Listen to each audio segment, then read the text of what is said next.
बाजारों में ऊपरी स्तर से दबाव और पिछले 2 दिनों की कहानी आज फिर से बाजारों में दोहराती हुई। अब बड़ा सवाल है कि आखिरी 1.5 घंटे में पिछले 2 दिनों की तरह रिकवरी आएगी या फिर दिन के निचले स्तरों की तरफ होंगे हम बंद। कैसी रहेगी आज की क्लोजिंग और क्या करें कल की तैयारी रहेगा, इसी पर खास फोकस। स्वागत है आप सबका फाइनल ट्रेड में। नमस्कार, मैं हूं अनिल सिंघवी। और नमस्कार, मैं हूं दीपांशु भंडारी और जानेंगे अनिल जी से कि इस समय क्या स्ट्रैटेजी बनाएं और क्या कल के जैसे रिकवरी आते हुए दिख सकती है। अनिल जी बताएं सर, इस समय की बड़ी बातें क्या हैं?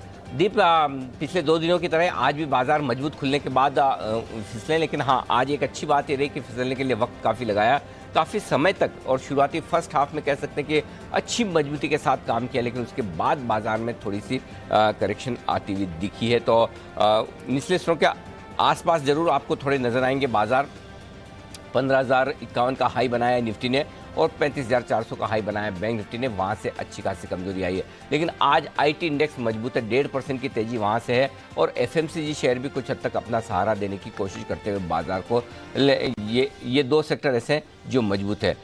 ग्लोबल बाजारों की बात करें तो डाउ फ्यूचर्स कमजोरी के साथ ट्रेड कर रहे हैं, 50 अंक कमजोरी, कोई खास दिक्कत वाली बात नहीं है। यूरोप 0.5% मजबूत है। तो मिला जुला सा कारोबार आप एक तरह से कह सकते हैं। 4 दिनों तक लगातार रिकॉर्ड हाई बनाने के बाद अब ये कमजोर होते हुए दिख रहे हैं डाउ फ्यूचर्स, वो भी हल्के से 50 अंक। बिल्कुल सर, तो डाउ फ्यूचर्स तो सुबह से जो एक छोटी सी रेंज में थे वहीं पर हैं। यूरोप से अच्छे क्यूज आ रहे हैं सर। आज मैं जिंक्स नहीं करूंगा जैसे कल भी नहीं किया था, पर कल भी हमने देखा था बाजार हल्के थे और एंड में शॉर्ट कवरिंग आई। आज क्या वैसे आसार आते हुए दिखते हैं? आ सकता है दीप।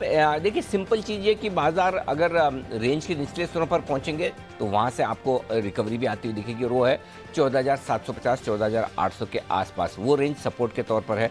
और ऊपर में वही 15,100 के आसपास आप पहुंचते हैं और वहां से बिकवाली का दबाव बनता है। तो इस रेंज में ट्रेड करें। इस रेंज में दोनों तरफ ट्रेड हो सकते हैं। कुछ हद तक ओवरसोल्ड मार्केट भी है, इसमें कोई डाउट नहीं है। पुट कॉल रेशियो अब भी आप देखेंगे तो 0.93 के आसपास है, जो कि ओवरसोल्ड की तरफ ही है। तो रिकवरी का भी केस बनता है। बेसिकली इंडेक्स में इसी तरह का ट्रेड रहेगा।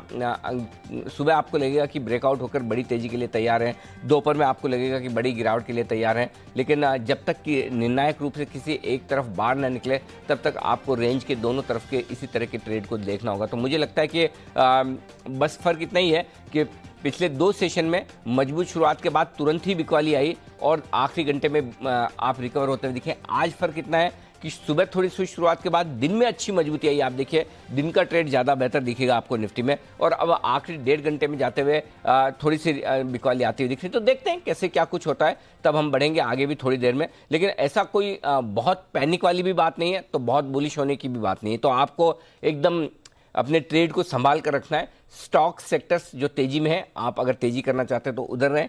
कमजोरी में है तो आपको पता है बैंक्स, एनबीएफसी या बैंक निफ्टी कमजोर है। तो आप जिस तरह का मन बनाकर बैठे हैं मार्केट में, सिर्फ मन बनाकर उसी तरह के स्टॉक, उसी तरह के सेक्टर्स पर फोकस करेंगे तो मेरे ख्याल से ये ज़्यादा बेहतर होगा आपके लिए।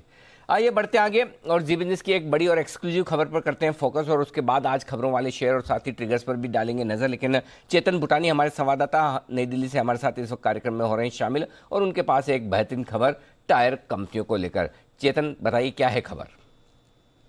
Good afternoon sir. जो हमारे सोर्सेज हमको इस टाइम पे बता रहे हैं वो सर ये है कि टायर कंपनीज इस महीने लगभग 5% तक अपने दाम बढ़ाने की तैयारी में है। इनफैक्ट काफी जो एजेंसीज हैं उन्होंने कंपनीज ने अपनी एजेंसीज को भी काफी नोटिफाई कर दिया है कि आप लोग अपने प्राइस बढ़ाने की इंक्रीज करिए। लेकिन बाय मंथ एंड मेरे सोर्सेज मुझे बता रहे हैं कि लगभग 5% तक प्राइसेस बढ़ाए जाएंगे। इनफैक्ट थर्ड क्वार्टर में टायर कंपनीज ने लगभग 2 से 4% तक प्राइसेस बढ़ाए थे। अब हालांकि जो मैंने अपने सोर्सेज से बात करी तो मेरे सोर्सेज ने मुझे बताया कि rising cost of crude derivatives responsible इस प्राइस हाइक का, क्योंकि जो क्रूड डेरिवेटिव होता है वो लगभग 50% कॉन्स्टिट्यूएंट होता है टायर के रॉ मटेरियल कॉस्ट का। एंड नेचुरल रबर की कॉस्ट भी काफी हाइक हुई है। इनफैक्ट जो येन में जो ट्रेड होता है उसमें लगभग 150 येन पर किलो से लेकर 270 येन पर किलो के हिसाब से एक साल में प्राइसेस बढ़ चुके हैं। इनफैक्ट टायर कंपनीज भी ओईएम से हैवी डिमांड एंजॉय कर रही है। और मेरे सोर्सेज ये भी बता रहे हैं कि टायर कंपनीज ने ये भी इंडिकेट किया है कि अगर आगे जाकर अप्रैल जून क्वार्टर में भी रॉ मटेरियल के प्राइसेस सस्टेन रहते हैं तो भी वो प्राइसेस और बढ़ा सकते हैं। तो डेफिनेटली टायर कंपनीज के लिए, डोमेस्टिक टायर कंपनीज के लिए काफी अच्छी खबर रहेगी। इनफैक्ट जी बिजनेस से बातचीत करते हुए अर्नब बैनर्जी, सीओओ सीएट ने भी कुछ कमेंट्री करी थी, आइए सुनते हैं। दिसंबर से जो प्राइस इंक्रीज हो चुकी है वो 3 to 4% है अप्रोक्सीमेटली, और हमको लगता है और 2% करीब प्राइस इंक्रीज और होने वाली है, जो ये रॉ मटेरियल इन्फ्लेशन को कवर करेगी। लेकिन Q1 में भी फिर से थोड़ा बहुत रॉ मटेरियल प्राइस बढ़ेगी। सो डेफिनेटली प्राइस इंक्रीज हम उम्मीद कर सकते हैं in the market in the month of March and April.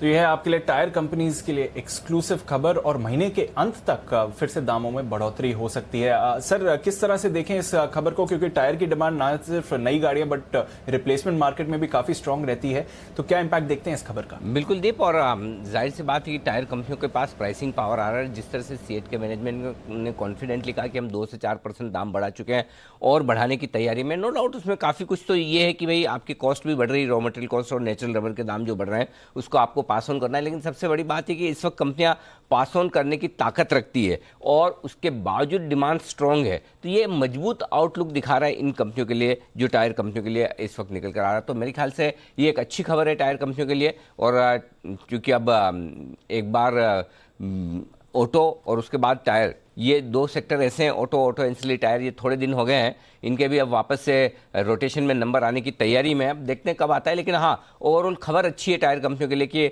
जो कुछ भी रॉ मटेरियल के दाम बढ़ रहे हैं उसका जो नुकसान अगर इनके मार्जिन्स पर होना होता वो नहीं होगा, और वो कस्टमर्स को पास ऑन करके अपने दाम बढ़ा रहे हैं। तो और लगातार 30 बार दाम बढ़ाना आसान काम नहीं तो आमतौर पर जब डिमांड ना हो तो आपको मार्जिन्स पर हिट लेनी पड़ती है, लेकिन यहाँ पर डिमांड है तो आपके लिए मार्जिन्स पर हिट लेने की ज़रूरत नहीं है, और मार्जिन्स बेहतर कर पाएंगे, हो सकता है बेहतर भी कर लें, न सिर्फ मेंटेन करें, क्योंकि इसी बहाने उन्हें कॉस्ट बढ़ाने का मौका मिल जाता है। तो ये छोटी कंपनियां, सीएट, जेके टायर, अपोलो टायर, इस तरह की कंपनियों के लिए एक अच्छी खबर आप मानकर चल सकते हैं। ये आपके लिए एक बड़ी खबर इस वक्त टायर कंपनियों को लेकर आती हुई दिख रही है। आइए बढ़ते हैं आगे, और कौन सी इवेंट्स है जिन पर आपको रखनी है नज़र, और साथ ही खबरों वाले शेयर भी, ये भी जानने का वक्त है। तो कुशल हमारे साथ है, कुशल बताइए।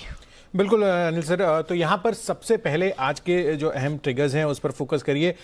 कैबिनेट के फैसलों पर फाइनेंस मिनिस्टर की आज जो है आपको प्रेस कॉन्फ्रेंस होती हुई दिखेगी 3 बजे, तो यहाँ पर आपको नज़र रखनी है। साथ ही अनुपम रसायन का आईपीओ भी बंद होगा आज। इसके अलावा बीपीसीएल और आईओसी की दूसरे अंतरिम डिविडेंड पर बोर्ड बैठक होगी, और यूएस फेड की 2 दिन की बैठक जो है आज शुरू होती हुई नजर आएगी। कल के ट्रिगर्स में देखें तो नज़ारा टेक्नोलॉजीज और सूर्योदय स्मॉल फाइनेंस बैंक, इन दोनों का आईपीओ खुलता हुआ दिखेगा। 19 मार्च तक ये आईपीओ खुला रहेगा। साथ ही क्राफ्ट्समैन ऑटोमेशन और लक्ष्मी ऑर्गेनिक्स का आईपीओ बंद होंगे। यही नहीं, सोमानी सेरामिक्स अंतरिम डिविडेंड पर 17 मार्च यानी कि कल के दिन जो है आपको बोर्ड बैठक होगी, और साथ ही यूएस फेड की जो मॉनेटरी पॉलिसी है वो आती हुई नजर आएगी। इनफैक्ट थर्सडे के ट्रिगर्स पर नजर डालिए आप, और यहां पर कल्याण ज्वेलर्स का आईपीओ जो है बंद होगा। साथ ही डिक्सन टेक 1:5 के स्टॉक स्प्लिट की एक्स डेट होगी। हुडको के डिविडेंड पर बोर्ड बैठक होगी। साथ ही अरविंद फैशन, यहां पर राइट्स इशू का आखिरी दिन होगा। एस्ट्रल पॉली 1:3 बोनस इशू की यहां पर भी एक्स डेट है। साथ ही इन्फोबीम एवेन्यू के भी 1:1 बोनस इशू की एक्स डेट होगी। दिल्ली हाईकोर्ट में फ्यूचर रिटेल के खिलाफ अमेजॉन की याचिका पर सुनवाई भी की जाएगी, और राइट्स, इंजीनियर्स इंडिया और आरईसी, इन तीनों के अंतरिम डिविडेंड की एक्स डेट जो है ये 18 मार्च को होती हुई दिखेगी। और अंत में डेडिकेटेड फ्रेट कॉरिडोर में निजी निवेश के लिए कंपनियों को आरएफपी देना होगा। तो ये कुछ अपडेट्स हैं, जो ट्रिगर्स हैं, इन 3 दिन पर आपको नजर रखनी है। बिल्कुल, तो इन ट्रिगर्स पर रखिए नजर। ढेरों ट्रिगर्स हैं जहां पर आपको एक्शन आते हुए दिखेगा। आइए जानते हैं कुछ खबरों वाले शेयर्स जो मार्केट्स खुलने के बाद एक्शन में आए हैं। गुड आफ्टरनून वरुण, बताएं।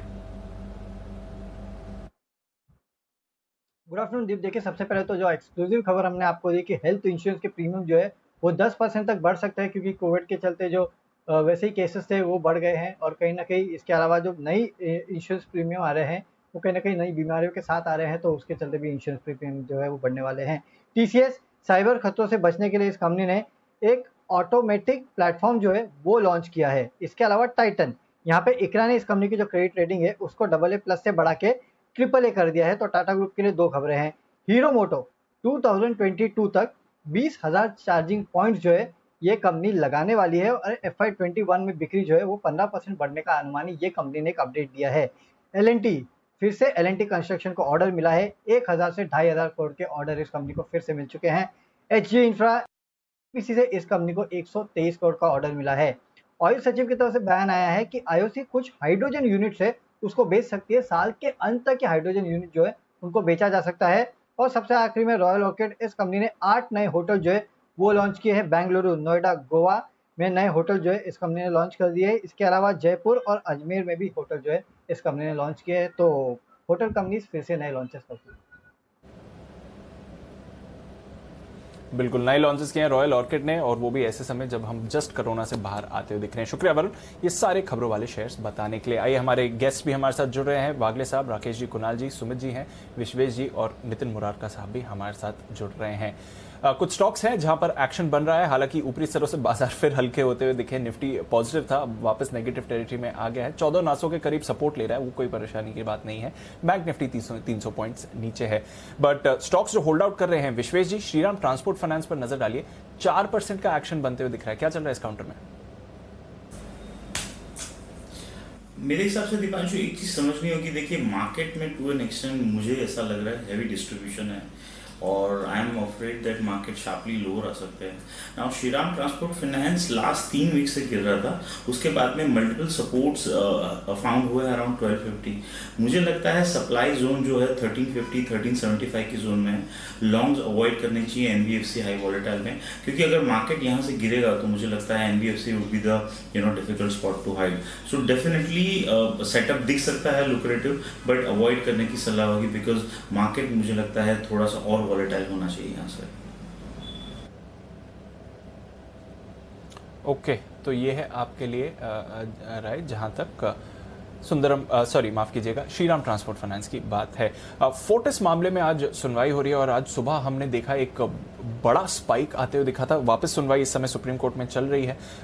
सुमित जी, जरा फोर्टिस के चार्ट देखकर बताएं, थोड़ा एक्साइटमेंट है कि शायद फाइनली वर्डिक्ट आते हुए दिखे और आज सुबह से स्टॉक पॉजिटिवली भी रिएक्ट कर रहा है। क्या राय बनती है फोर्टिस पर? Good afternoon Deepanshu. देखिए फोर्टिस के अंदर अगर पिछले कुछ हफ्तों का चार्ट देखते हैं तो इसके अंदर वन वे तेजी देखने को मिल रही है। आज ऊपरी लेवल से थोड़ा सा दबाव देखने को मिला है, तो आई थिंक ये स्टॉक के अंदर जिन्होंने अगर पोजीशंस बना रखा है वो लोग होल्ड कर सकते हैं। नीचे में 180-185 के आसपास का इसका सपोर्ट बन रहा है। ऊपर में स्टॉक का रेजिस्टेंस 200 रुपए के आसपास का है। 200 का लेवल एक बार कन्विंसिंगली ब्रेक कर दे और उसके ऊपर क्लोजिंग दे दे तो फिर फोर्टिस के अंदर ये मोमेंटम और बढ़ेगा और फिर ऊपर में 210 रुपए से लेकर 225 रुपए तक का मूव देखने को मिल सकता है। तो फिलहाल एग्जिस्टिंग पोजीशंस होल्ड रख के चलने का सलाह रहेगा। फ्रेश खरीदारी के लिए वेट करना होगा। ओके, फ्रेश खरीदारी के लिए करना है वेट, बट फोर्टिस पर रखें नजर। कैश स्टॉक्स में आज दमदार एक्शन बनते हुए दिख रहा है और एक कैश स्टॉक जिसके बारे में आज सुबह जय भी बात कर रहे थे और जैन साहब ने कुछ समय पहले रेकमेंड किया था। अब तो हम जैन साहब टेक्नोलॉजीज के नाम से इसे जानते हैं। जैन साहब, स्वागत है आपका। जेंसार टेक लगातार आपके रिकमेंडेशन के टाइम से एक्शन में रहा है और आज 16% का उछाल ये काउंटर दिखा रहा है। क्या चल रहा है सर जेंसार में? नहीं, एक्चुअली कैचअप किया और जिस तरीके से देखिए स्मॉल कैप और mid cap ITs, Anil ji ने तो आई थिंक 5-6 दिन पहले सारे एनालिस्ट हम लोगों को लगा दिया था कि कहीं ना कहीं कुछ आईटी में होने वाला और मिड कैप आईटीज में बहुत बुलिश हो गए थे और हम लोग सब लोगों ने काफी स्टॉक्स रेकमेंड किए और आज तो मजा आया जब जय ने भी बोला कि जेनसाप टेक्नोलॉजी, तो मैंने उनको मैसेज भी किया था और 220 के लेवल्स पे मैंने रिसेंटली रेकमेंड किया और मैं तो इस तरीके का मूव मैंने भी एक्सपेक्ट नहीं किया था। मैंने 290-300 का टारगेट दिया था।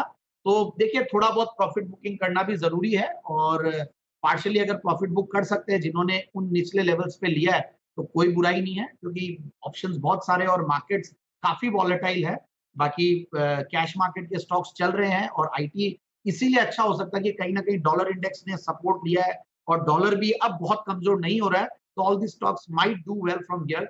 आज मैंने सुबह भी जैसा कि एक डेटामेटिक्स ग्लोबल रेकमेंड किया था, आज जैन साहब के जेम्स में भी, तो लेट्स सी, बट मेरे हिसाब से थोड़ा पार्शियल प्रॉफिट बुकिंग करना चाहिए।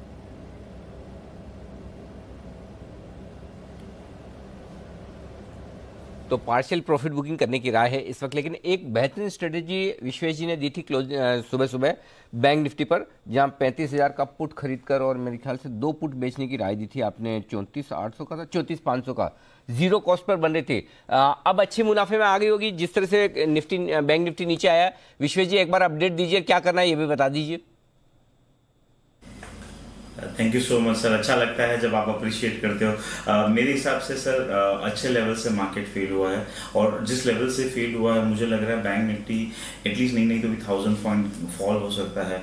और ये जो वॉलेटिलिटी है ये सम सॉर्ट ऑफ डिस्ट्रीब्यूशन ही लग रहा है मुझे फिलहाल के लिए। तो स्ट्रैटेजी जीरो कॉस्ट पे बनाई थी, तो अभी अगर आप देखोगे तो 34,500 का पुट 220 के आसपास चल रहा है, और 34,000 का जो पुट है वो 90 रुपए के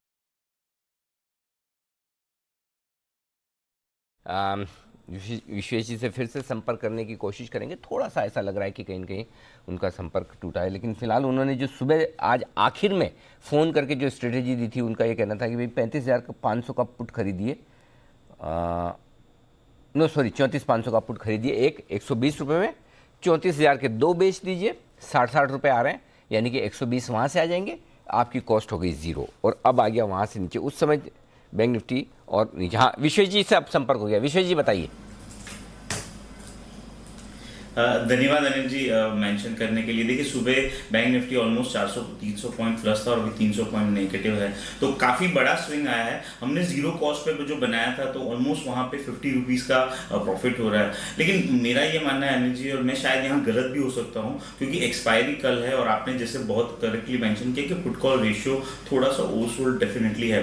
लेकिन अगर मुनाफा होगा अनिल जी तो एटलीस्ट 1000 पॉइंट का फॉल है बैंक निफ्टी में, तो खोने के लिए कुछ नहीं है, आपका मार्जिन ही ब्लॉक हुआ है। लेकिन अगर प्ले हो गया तो हमने 500 पॉइंट का जो स्प्रेड बनाया उसमें 300-400 रुपए बन सकते हैं, हेज स्ट्रेटेजी है, तो अभी भी मुनाफे में है, 40-50 रुपए के प्रॉफिट में है on a bank Nifty spread. लेकिन मुझे लगता है बैंक निफ्टी यहाँ से 500 से 1000 पॉइंट गिर सकता है, तो मैं ये रिकमेंड करूंगा कि अगर किया है और प्रॉफिट में हो तो होल्ड करे। मुझे लगता है बैंक निफ्टी शायद 34,000 के नीचे भी जा सकता है। ओके, तो ये आपके लिए बैंक निफ्टी पर आए। इस वक्त एक बार डेटा निफ्टी और बैंक निफ्टी के जिस तरह से बन रहे हैं वो थोड़ी कमजोरी के ऊपर के लेवल से आ तो रही हैं, इसमें कोई डाउट नहीं, दोनों ही लाल निशान में आ भी चुके हैं। क्या यहाँ पर बैंक्स में जिस तरह की कमजोरी आ रही है, क्या ये बाजार को और नीचे खींच सकती है? ये जानने की कोशिश करते हैं। नितिन जी भी हमारे साथ हैं। नितिन जी जरा आप बताइए, आपकी डेटा रीडिंग क्या कह रही है? देखिए जी, जैसे डेटा रीडिंग में मुझे नेगेटिव और डिस्ट्रीब्यूशन लग रहा है, और उसको हम रोल ओवर से लेते हैं कि रोल ओवर्स हम लोग हुए थे करीब 15,150 के आसपास, और अभी 14,920 है। तो रोल ओवर्स के बाद से जो भी लॉन्ग बिल्डअप है वो ट्रैप्ड है। और दूसरी बात, अगर एफआईज की पोजीशन हम रोल ओवर्स के दिन से आज के दिन में देखेंगे तो उनकी जो स्ट्रेंथ लेवल है वो काफ़ी हद तक डिक्रीज हुई है। यानी रोल ओवर्स के बाद जो बिगर हैंड्स हैं या एफआईज है उनका व्यू नेगेटिव हुआ है, क्योंकि जो रोल ओवर्स उन्होंने पोजीशंस की थी वो काफ़ी हद तक उन्होंने डिस्ट्रीब्यूट कर दिया या काट दी है, वो एक नेगेटिव है। दूसरा, बैंक निफ्टी ज़्यादा वीक हो रही है क्योंकि बैंक निफ्टी में डिस्ट्रीब्यूशंस ज़्यादा दिख रहे हैं, तो वो एक वीक कड़ी है। आज मार्केट ऊपर थोड़ी सी निफ्टी इसलिए क्योंकि आईटी सपोर्ट दे रहा है, बट ओवरऑल बैंकिंग में डिस्ट्रीब्यूशन है, ये एक अच्छा साइन नहीं है। दूसरी बात, जो चीज़ आज गिर रही है उसमें ओपन इंटरेस्ट ऐड हो रहा है, और जो स्टेबल है उसमें अनवाइंडिंग हो रही है। यानी कि बैंक निफ्टी गिर रही है उसमें 13% का वो एडिशन है, वेयर एज निफ्टी स्टेबल है 6-7 पॉइंट है, बट उसमें अनवाइंडिंग ऑफ पोजिशंस है। ये कुल मिला के मुझे ऐसा ही लग रहा है कि साइन ऑफ डिस्ट्रीब्यूशन या वीकनेस हो सकती है, और पॉसिबल है कि जैसे जैसे हम एक्सपायरी की तरफ आएंगे, क्योंकि अब आने वाली है एक्सपायरी मंथली वाली, तो हो सकता है हम लोग 14,700 14,500 की तरफ चले जाएं। 15,100 150 15,050 और 100 के बीच में आज जब मार्केट ऊपर गई है तो वहाँ पे काफ़ी डिस्ट्रीब्यूशन हुआ है, करीब 10-12 लाख शेयर्स के डिस्ट्रीब्यूशन, ये मैंने ऐसे ऑब्जर्व किया है 15,100 की रेंज में। तो मुझे ऐसा लग रहा है देख करके कि वीकनेस आनी चाहिए, और 14,700 14,500 की तरफ हम लोग जा सकते हैं मार्च एक्सपायरी में। ओके, तो ये है आपके लिए राय इस वक्त। लेकिन एक स्टॉक है जो बड़े एक्शन में आता दिख रहा है, और बंसल जी जरा इस पर आपको राय देनी है। पिछले 2-4 दिनों से हर रोज हम देखते हैं कि आखिरी घंटे में वेदांता ये बड़े एक्शन की तैयारी करता है। आज लेकिन एक्शन में बड़ा इंटरेस्टिंग चीज़ जो दिख रही वो ये कि ओपन इंटरेस्ट में अच्छी बढ़त आती हुई दिखी है। 6% के आसपास ओपन इंटरेस्ट बढ़ता हुआ नजर आया। दिन के हाई पॉइंट पर वेदांता ट्रेड कर रहा है 228। क्या आज कल में 1-2 दिन में कुछ बड़ा कमाल दिखाने की तैयारी है? चार्ट्स कैसे दिख रहे हैं वेदांता के?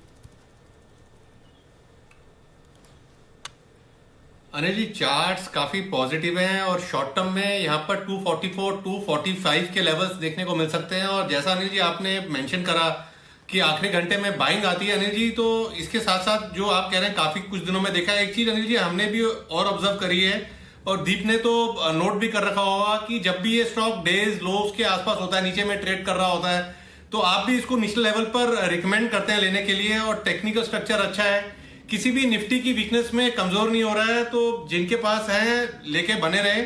और नई खरीदारी की भी राय है, 219 का स्टॉप लॉस है, 244 245 का टारगेट है। ओके, ये है आपके लिए वेदांत पर राय। 245 के आसपास तक जाने की तैयारी यहां से भी, यानी कि 15-20 रुपए की और जगह है इस स्टॉक के लिए अपसाइड के लिहाज से, और बेहतरीन एक्शन होता हुआ देखा। देखिए पूरे दिन भर लाल निशान में ट्रेड करने के बाद अच्छी मजबूती के साथ स्टॉक बढ़ा है आगे। आइए हम भी बढ़ते हैं आगे, लेकिन एफआईज पीछे हटते दिख रहे हैं और कर रहे हैं बिकवाली। पिछले 3 दिनों में कितनी बिकवाली की है एफआईज ने, और कहां आपको किन शेयरों पर रखनी चाहिए नजर अगर एफआईज की बिकवाली रहती है बरकरार तो। ये डिटेल्स है वरुण के पास। वरुण बताइए क्या है रिसर्च?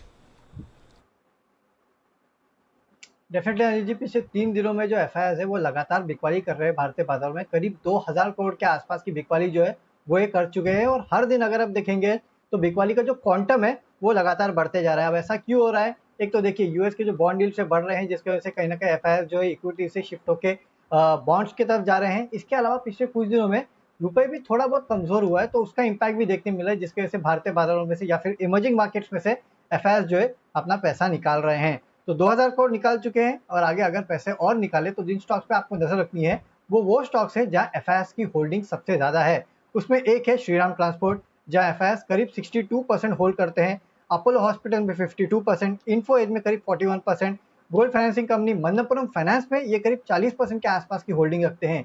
जुबिलेंट फूड पिछले कुछ दिनों में अच्छा चला भी है, यहाँ पे 39%। टेक महिंद्रा पीवीआर, आज यहाँ पे अच्छा प्रेशर देखने मिला, लेकिन फिर तेजी आई पीवीआर में, यहाँ 39% के आसपास की होल्डिंग है। टीम लीज, सैंड, सरकारी कंपनी महानगर गैस, यहाँ पे करीब 30% के आसपास की होल्डिंग है। हालांकि एचडीएफसी ट्विंस हो या फिर इंडसइंड बैंक हो, यहाँ भी इनकी अच्छी खासी होल्डिंग रहती है, लेकिन यहाँ पे बिकवाली का प्रेशर शायद थोड़ा कम रहेगा। ये जो स्टॉक्स मैंने आपको बताया, जिसमें श्रीराम ट्रांसपोर्ट, मनप्पुरम, महानगर गैस जैसे काउंटर्स है, यहाँ पे शायद बिकवाली ज्यादा हो सकती है, क्योंकि यहाँ पे पिछले कुछ समय में अच्छी खासी खरीदारी एफआईआई ने की है। तो अगर बिकवाली जारी रहती है तो इन स्टॉक्स पे आपको अपनी खास नजर रखनी चाहिए। ओके, तो ये है वो स्टॉक्स जहां पर एफआईआई की होल्डिंग है ज्यादा, और अगर एफआईआई का बेचने का मूड आता है तो फिर ये स्टॉक ज्यादा एक्शन में आते हैं, जिसमें स्पेशली जुबिलेंट फूड जैसे स्टॉक आपने देखा भी कुछ कमजोर होते हुए दिखे भी हैं। तो ये है आपके लिए लिस्ट। जरूरी नहीं वो बेचे ही बेचे, लेकिन बाजार का मूड खराब होने पर अगर उनका बेचने का मन करे तो इन स्टॉक्स पर आपको रखनी चाहिए नजर, ये ध्यान में जरूर रखिएगा। आइए नजर रखते हैं कुछ और स्टॉक्स पर जहां पर एक्शन भरपूर होता हुआ दिख रहा है इस कमजोर बाजार में भी, जो मजबूती के साथ ट्रेड कर रहे हैं, और ये सारे के सारे स्टॉक्स हैं आमतौर पर मिड कैप आईटी के। लेकिन एक स्टॉक और है जो आज अच्छी तेजी के साथ ट्रेड कर रहा है। वागले साहब, इस पर आपको राय देनी है। डॉक्टर लाल पैथ लैब, जो सुबह रिकमेंड किया था किरण जी ने, और उसके बाद से स्टॉक में एक्शन भरपूर होता हुआ दिख रहा है। 4% के आसपास की मजबूती अब भी बनी है। इसके लेवल्स, टारगेट्स बताएं। अनिल जी, मुझे तो ये स्टॉक 2600 तक जाते हुए दिखता है। किरण जी ने काफी नीचे रिकमेंड किया था, सही टाइम पे रिकमेंड किया था, और वहां से ऑलरेडी ये 30-40 रुपए मेरे हिसाब से ऊपर है। आपका 2460 का स्टॉप लॉस, 2600 का टारगेट होना चाहिए। और अनिल जी, ये 2 से 3 दिन का कॉल है, आज क्या होगा ये मैं नहीं कहता। सेकेंडली अनिल जी, किरण जी ने जो कहा था वो सही था। हमारे सॉफ्टवेयर में ये लाल पाथ लैब है, इसमें डॉक्टर ऐड नहीं किया है। भाई साहब, उन्होंने अपने नाम के आगे बड़ी मुश्किल से मेहनत करके डॉक्टर ऐड किया है। आपके लिए तो छोटा सा काम है, आप 5 सेकंड में कर लेंगे, उनको डॉक्टर बनने में 5 साल लगे हैं। तो प्लीज उनकी आपके 5 सेकंड के लिए उनकी 5 साल की मेहनत समझ तो गए होंगे आप, करवा दीजिए, सॉफ्टवेयर अपडेट करवा दीजिए। वैसे खाली लाल में मजा नहीं, डॉक्टर लगते देखिए वजन आ जाता है, स्टॉक में भी वजन आ जाता है, रिकमेंडेशन करने में भी वजन आ जाता है। अच्छा, डॉक्टर लाल पैथलेब, अच्छा ये डॉक्टर लाल पैथलेब है या पाथलेब है? कुणाल जी, ये भी बड़ा कंफ्यूजन है। किरण जी सुबह पाथलेब कर रहे थे और कहीं पैथलेब है, तो आप जरा फैसला कर लीजिए कौन सा रखा जाए। अनिल जी देखिए, मेरी राय में तो मेरी एक्सपर्ट ओपिनियन है अनिल जी कि पैथ लैब होना चाहिए। हाँ। ये पाथ अनिल जी इसका थोड़ा हिंदीकरण हो गया। हाँ। अंग्रेजी का शब्द है अनिल जी पैथोलॉजी, तो मुझे लगता है पैथ लैब होना चाहिए। बाकी जो ट्विटर के जानकार हैं अनिल जी वो दुरुस्त कर देंगे अगर कोई गलती हो गई हो। ओके, वैसे पैथोलॉजी से पैथ, हाँ ये ठीक है, लॉजिक आपका ठीक है सर, इस लॉजिक से हो गया, डन। तो डॉक्टर लाल पैथलेब, यहाँ पर आपकी राय, खरीदारी करने की राय। जी विश्वेश जी की कुछ विशेष टिप्पणी है। जी विश्वेश जी बोलिए सर। अनिल जी, मेरे हिसाब से कुणाल जी ने कहा कि पैथोलॉजी जो है वो इंग्लिश टर्मिनोलॉजी है, उसके ऊपर से ही path is a correct word, but हमारे यहाँ तो सर मतलब सिंपल चीज़ों का भी नाम करण हो जाता है। तो मेरे हिसाब से डॉक्टर पाथ कहो या डॉक्टर लाल पाथ कहो या डॉक्टर लाल पैथ कहो, जब तक स्टॉक पैसा बना रहे तब तक मेरे हिसाब से किसी को कोई दिक्कत नहीं है। ओके, डन है, बहुत ही बढ़िया। ये है आपके लिए इस वक्त आए। और आइए अगला बिगुल वागले साहब के लिए, और उसके बाद बैक टू बैक ढेर सारे बिगुल आने की तैयारी में। पहले वागले साहब के लिए बिगुल और उसके बाद वागले का वंडर। हाँ, पहले वो ले लेते हैं।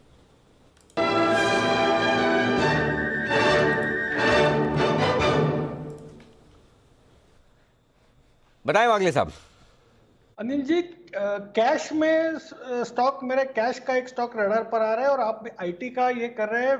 एफएसएल में एक ब्रेकआउट आया है, एक्चुअली 112 113 में वो ब्रेकआउट आया, अभी 117 है, तो यहाँ से लेकर 115 116 114 तक बाय करें। अगर नीचे आता है तो 110 का स्टॉप लॉस होगा और 135 135 का टारगेट। टाइम फ्रेम 2 से 3 दिन में भी 4 दिन। ओके, तो ये है आपके लिए राय इस वक्त वागले साहब की तरफ से। फर्स्ट सोर्स लिमिटेड FSL खरीदारी करने की राय। 110 का लगाइएगा आप स्टॉप लॉस और ऊपर का टारगेट 135 का रखिए। एक बिगुल विश्वेश जी के लिए, विश्वेश का विशेष, और उसके बाद आ रही है कुणाल जी और राकेश जी की तरफ से एक स्पेशल पिक।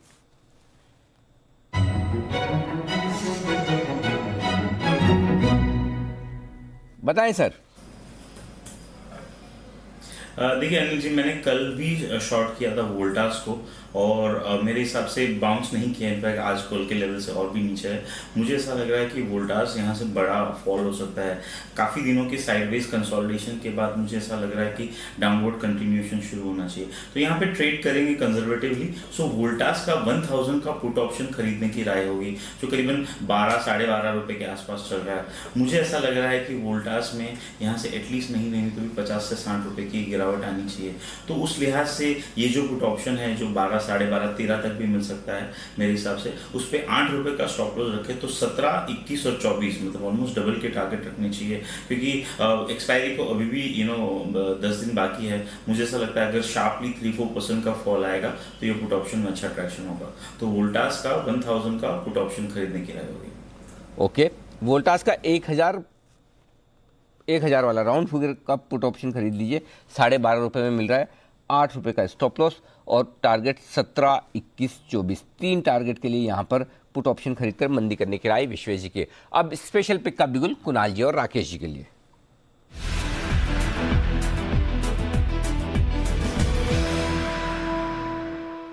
पहले तो स्पेशल पिक के बिगुल के लिए धन्यवाद कुणाल जी, राकेश जी। आप सोच रहे हो कि बिगुल तो मैंने बजाया, धन्यवाद भी मैं ही दे रहा हूँ। वो इसलिए कि अच्छी बात है कि इस मार्केट में भी आपको स्पेशल पिक के लायक बढ़िया स्टॉक मिल रहे हैं, नज़र आ रहे हैं, समझ में आ रहे हैं कि जहाँ पर खरीदारी की जा सकती। नहीं तो आजकल तो मतलब खरीदने के नाम से मतलब देखो लोग 10 बार सोच रहे हैं। तो चलिए बताइए क्या खरीदना है। देखिए अनिल जी, पहले मैं आपको चीज बताता हूँ। देखिए अनिल जी, काफी समय से मैं आपको जानता हूँ, मतलब साथ बैठे हैं, बट अनिल जी इस बार अगर आप ध्यान दें, जब दिल्ली में मिले थे तो पहली बार अनिल जी वार्तालाप शुरू करने से पहले मैंने कुछ स्टॉक्स पे पहली बार आपसे जीवन में बात करी थी अनिल जी, और बड़े ध्यान से सुन रहा हूँ अनिल जी। अभी आपने कुछ दिनों पहले CDSL पर 800,000 के टारगेट दिए थे, तब मैंने भी बोला था टेक्निकली बढ़िया है। तो अनिल जी जो स्पेशल पिक है स्टॉक है CDSL, और आज इसको स्पेशल में लेने का रीजन ये है कि आज ये हायर लेवल्स पर continuation rounding bottom pattern formation बना रहा है। Continuation rounding bottom pattern formation है। हो सकता है कि अब इस राउंडिंग बॉटम के बाद एक बड़ी जर्नी ऊपर की तरफ जो आपके बड़े टारगेट्स थे वहां तक की शुरू हो सकता है थोड़ा पहले रुके, बट टेक्निकली एकदम परफेक्ट, टेक्निकली जो कुणाल जी बोलते हैं ना text book perfect pattern trade है। तो CDSL है हमारा special pick. Over to Kunal ji.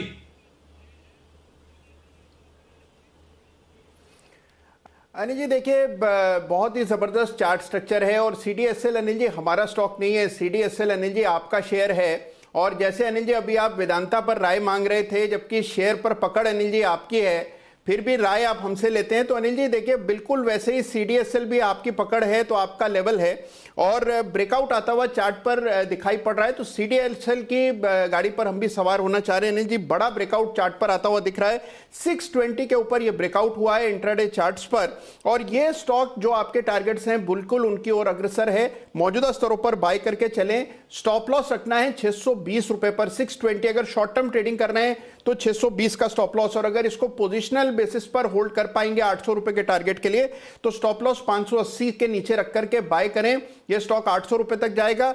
Short term target 675 रुपए का, 675 का पहला, 725 रुपए का दूसरा।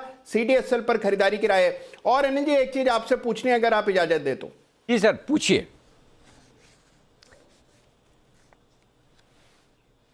अनिल जी देखिए, मैंने आपसे कहा था 31 दिसंबर को कि पिछले कैलेंडर ईयर की आपकी बेस्ट पिक थी वेदांता जी। अनिल जी, आपने मुझे कहा था कि आप इस कैलेंडर ईयर की भी एक जबरदस्त पिक देने वाले हैं, लेकिन अनिल जी अभी तक आपने दी नहीं है। तो वो पिक आप कब देंगे अनिल जी? कुछ रोशनी डालें। नहीं दी तो थी मैंने 1 जनवरी को,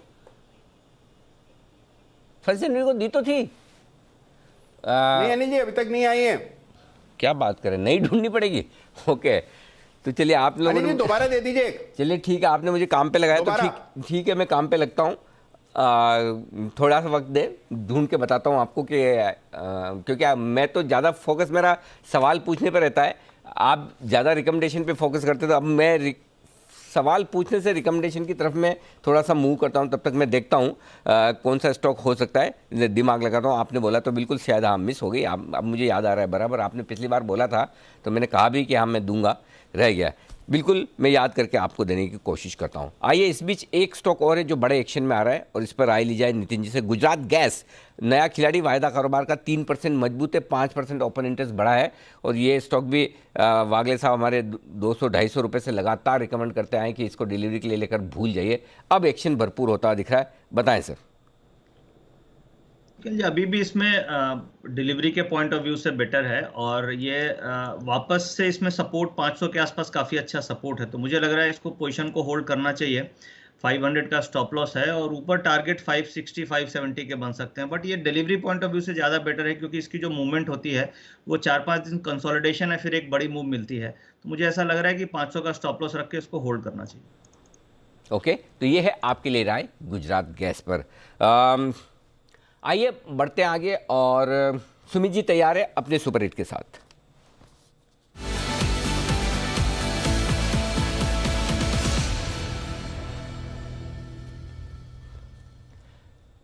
बताएं सुमित जी।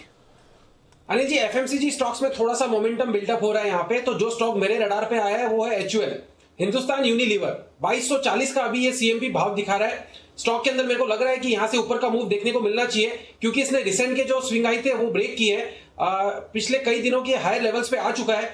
मेरे को ऐसा लग रहा है कि HUL के अंदर यहां से ऊपर में 2280 रुपए से लेके 2300 रुपए तक का मूव देखने को मिलना चाहिए। स्टॉक एक अच्छी खासी करेक्शन दिखाने के बाद लोअर लेवल से रिबाउंड दिखा रहा है, और जब ये साइडवेज मार्केट हो रहा है उसके अंदर इन स्टॉक्स के अंदर एक अच्छा अपसाइड मूव देखने को मिल रहा है। तो HUL यहां से एक अच्छा अपसाइड मूव दिखाना चाहिए। नीचे में जो स्टॉक का सपोर्ट बन के आ रहा है वो 2200 से 2210 के आसपास है। तो टू बी वेरी प्रिसाइज 2200 का स्टॉप लॉस लगा के खरीदारी करें। 2280 और 2300 तक के लेवल HUL में जल्दी ही आने वाले दिनों में देखने को मिल सकते हैं। ऑप्शंस के जरिए भी ट्रेड लिया जा सकता है, जिसके अंदर 2240 वाला कॉल अभी CMP पे खरीदारी करे, जो कि 35 के आसपास ट्रेड कर रहा है। 20 रुपए का इसके अंदर नीचे में स्टॉप लॉस लगाएं। ऊपर में 50 रुपए से लेकर 60 रुपए तक के टारगेट HUL के 2240 के कॉल के अंदर देखने को मिल सकते हैं, और स्पॉट में 2280 से 2300 रुपए तक के लेवल जल्दी देखने को मिलने चाहिए।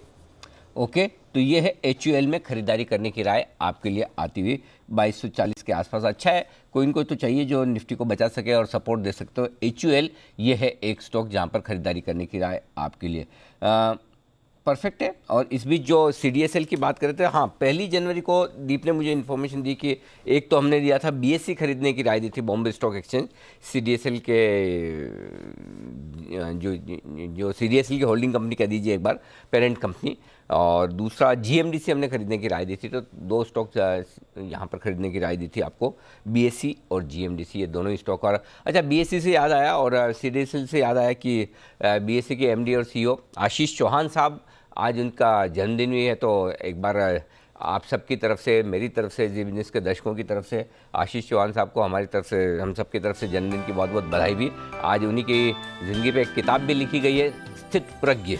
उस किताब का भी आज सुबह विमोचन हुआ है और उनके नेतृत्व में बीएसई भी बड़ा तगड़ा काम कर रहा है, बहुत ज़बरदस्त मजबूती से आगे बढ़ रहा है। तो आशीष चौहान साहब को जन्मदिन की बधाई। और देखिए आपके जन्मदिन पर सारे बीएसई, सीडीएसएल, ये सारे स्टॉक्स बड़े एक्शन में और रिकमेंडेशन भी आती हुई दिख रही है, क्योंकि ज़बरदस्त एक्शन होता हुआ दिख रहा है। तो ये भी बंसल जी आपने याद दिलाया, उसके लिए धन्यवाद। सीडीएसएल आपने रिकमेंड किया तो ये याद आ गया है। और यहाँ पर अब जो स्टॉक्स एक्शन में आ रहे हैं वो कहीं न कहीं आपके लिए डिफेंसिव शेयरों पर थोड़ी खरीदारी होने के संकेत आते हुए दिख रहे हैं इस वक्त। इन पर आपको नज़र रखनी चाहिए। पेपर शेयरों में भी तगड़ा एक्शन देखने को मिल रहा है। आज सुबह जी बिजनेस ने एक बड़ी और एक्सक्लूसिव खबर भी की थी। आइए वरुण के पास चलते हैं और जानते हैं क्या कुछ बदल रहा है पेपर शेयरों के लिए। वरुण बताइए। Definitely Anil ji, paper shares के लिए तो काफ़ी कुछ बदलने वाला है। इनफैक्ट इनके लिए एक बहुत बड़ी री-रेटिंग यहाँ जो है वो हो सकती है, क्योंकि खबर देखिए आज ये आई है कि पीएम ने प्रगति बैठक में सिंगल यूज़ प्लास्टिक जो है उस पे रोक लगाने के लिए फैसला लिया है, जिसके लिए नोटिफिकेशन जो है वो पर्यावरण मंत्रालय की तरफ से दे भी दिया गया है। तो आगे जो सिंगल यूज़ प्लास्टिक है उसको पूरे तरह से हटाने के लिए यहाँ सरकार का प्लान है और लंबे समय से ये प्लान था और अब इसका नोटिफिकेशन जो है वो आ चुका है। अब ये जो है ये स्टेप, ये पेपर कंपनीज के लिए बहुत बड़ा फायदेमंद स्टेप हो सकता है। क्यों? क्योंकि देखिए जो सिंगल यूज प्लास्टिक है उसका भारत में मार्केट है करीब 80,000 करोड़ का। पेपर इंडस्ट्री जो है उसका मार्केट कितना है? करीब 60 से 70,000 करोड़ का।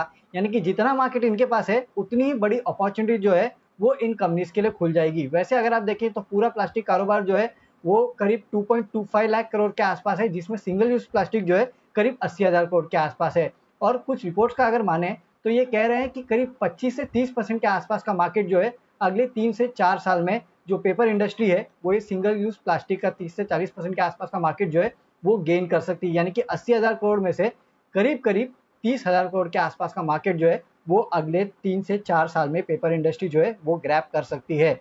जिन क्षेत्रों में ये खासकर पेपर इंडस्ट्री कारोबार करती है उसमें महाराष्ट्र, आंध्र प्रदेश, गुजरात, उत्तर प्रदेश, पश्चिम बंगाल जैसे जगह है जहाँ पे खासकर पेपर इंडस्ट्री ज़्यादा काम करती है। और स्टॉक्स तो आपको पता ही है, जेके पेपर हो, Tamil Nadu Newsprint, West coast Paper हो, ये जितने हैं उनको इसका फायदा होगा। क्योंकि एक तो देखिए प्लास्टिक को अगर आप उत्पादन करते हैं और पेपर का उत्पादन करते हैं तो दोनों में जो ओवरऑल कॉस्टिंग है उसमें करीब 50% के आसपास का डिफरेंस है। तो इसके लिए पेपर वैसे भी सस्ता रहता है और कॉस्ट ऑफ प्रोडक्शन भी कम होता है, तो कंपनीज को वो भी फायदा मिलेगा। तो पेपर कंपनीज के लिए आगे के दिन जो है वो काफ़ी अच्छे होने वाले हैं। एक तो मार्केट शेयर मिलेगा इनको, करीब 30-40 हज़ार करोड़ के आसपास का मार्केट जो है इनके पास ऑलरेडी रेडी है सिंगल यूज प्लास्टिक का।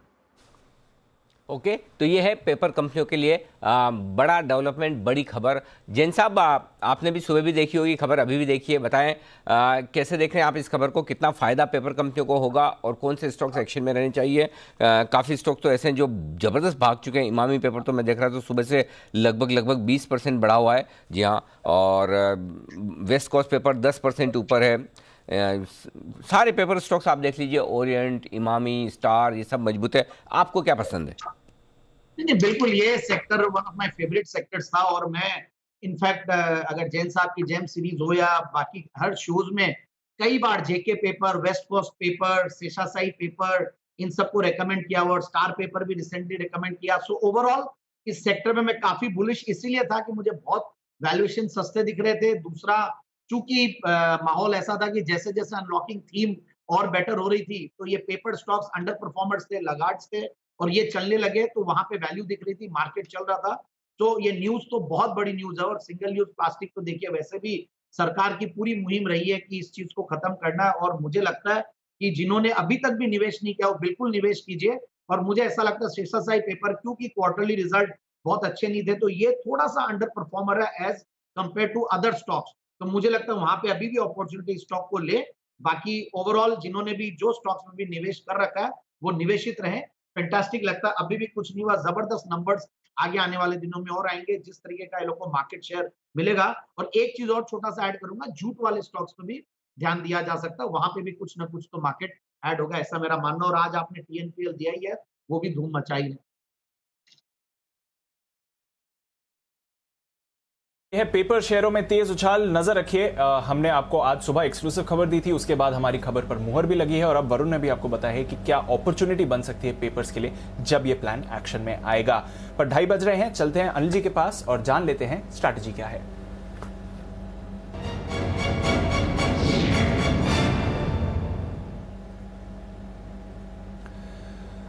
अनिल जी, थोड़ी सुस्ती आज डाउ फ्यूचर सुबह से ही दिखा रहे हैं, बट कोई भारी गिरावट नहीं है। जो 40-50 पॉइंट सुबह से गिरे हुए थे उसी रेंज में है, उससे ज्यादा गिरावट नहीं आई है।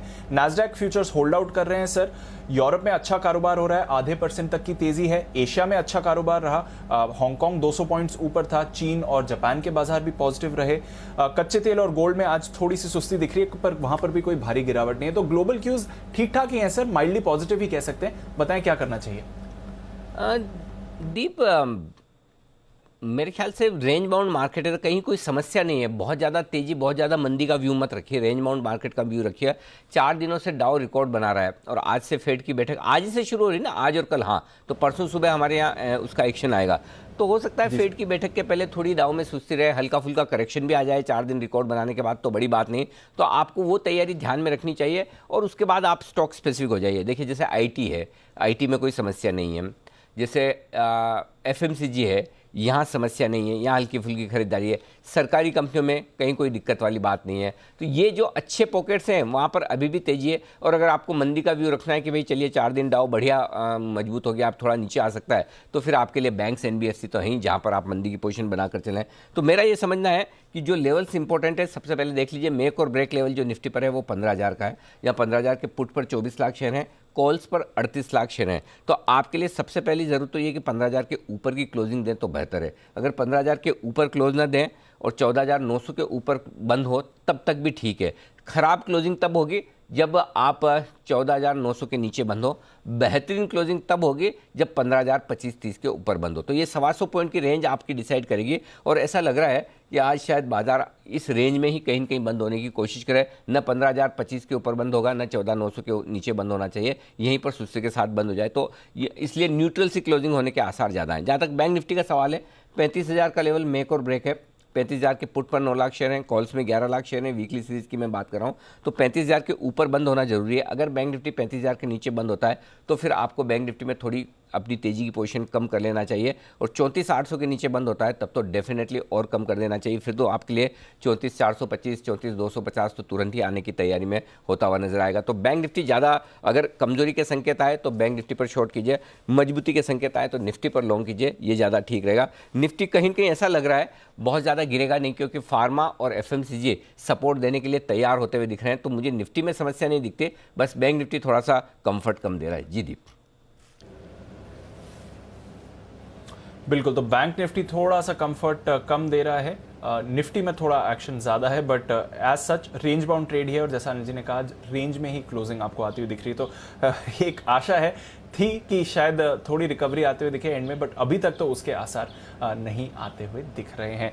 पर बाजार में है भरपूर एक्शन और वहीं पर नज़र डालते हैं। अभी अदानी और JSW एनर्जी के लिए भी आपके लिए बड़ी खबर आती हुई दिख रही है। 1.2 गीगावाट्स के विंड पावर प्रोजेक्ट के लिए बोलियां जीती हैं अदानी पावर और JSW एनर्जी दोनों ने। और JSW एनर्जी हम देख रहे हैं पिछले कुछ दिनों से ये स्टॉक एक्शन में भी रहा है। आज सुबह हिमांशु जी भी इसके बारे में बात करके गए थे।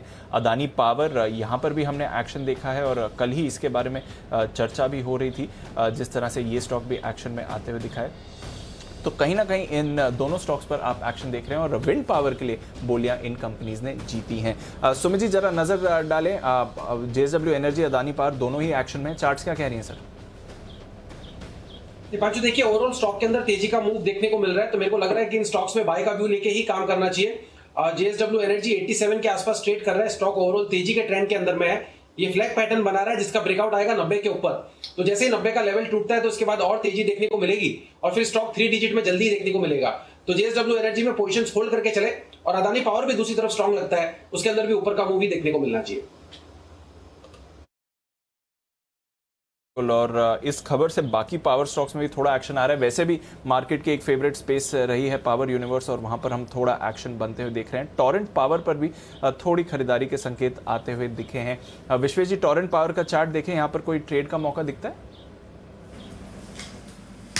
देखिए मेरे हिसाब से पावर की बात करें ना, तो मुझे ऐसा लग रहा है कि पावर में स्ट्रक्चरल ब्रेकआउट्स है, whether it is Tata power, Adani power या टोरेंट पावर। टोरेंट पावर का ब्रेकआउट एक्चुअली काफ़ी लोअर लेवल पे था, और मैं बहुत पोजिशनल 6 महीने 1 साल के पॉइंट ऑफ व्यू से बात कर रहा हूँ, 340 के आसपास है। अभी शॉर्टर टर्म में अगर बात करें, मतलब 5 दिन 10 दिन या 1 मंथ के पॉइंट ऑफ व्यू से, तो मुझे लगता है कि Torrent Power is consolidating between 400-430 range. तो lower end of the range 400 के आसपास अगर आप खरीदते हो तो मुझे लगता है कि stock has a potential to go till 500-550 also. So गिरावट पे खरीदे दीपांशु 400 के आसपास। और मैं पावर में ऐड करना चाहूँगा, अदानी पावर का मैं अभी बस डेटा और चार्ट चेक कर रहा था, मुझे इतना समझ में आ रहा है 2012 के बाद में ये पहला ऐसा क्वार्टर है जब stock is giving a close above 70 rupees. That opens a target of 140 on the Adani Power. तो मुझे लगता है any fall in Adani Power towards 70 should be added with a very strong conviction. मुझे लगता है स्टॉक डबल हो जाएगा आने वाले कुछ महीनों में। है आपके लिए अदानी पावर पर राय इस वक्त आती हुई। स्टॉक बढ़िया एक्शन में आता हुआ दिख रहा है इस वक्त। ये है आपके लिए बड़ा एक्शन। इस बीच कुछ स्टॉक्स है जो कमज़ोर होते हुए दिख रहे हैं। टाटा ग्रुप के स्टॉक्स में हल्की फुल्की प्रॉफिट बुकिंग आती दिख रही है। टाटा स्टील, टाटा एलेक्सी, ये कुछ स्टॉक्स हैं जो थोड़े नीचे आते हुए इस वक्त आपको नज़र आएंगे। आइए बढ़ते आगे और कुछ और अच्छा, इससे पहले कि हम आगे बढ़ें, नितिन जी तैयार हैं निफ्टी पर निशाना लगाने के लिए? तो नितिन जी के लिए बिगुल, निफ्टी के निशानेबाज नितिन बराड़ का।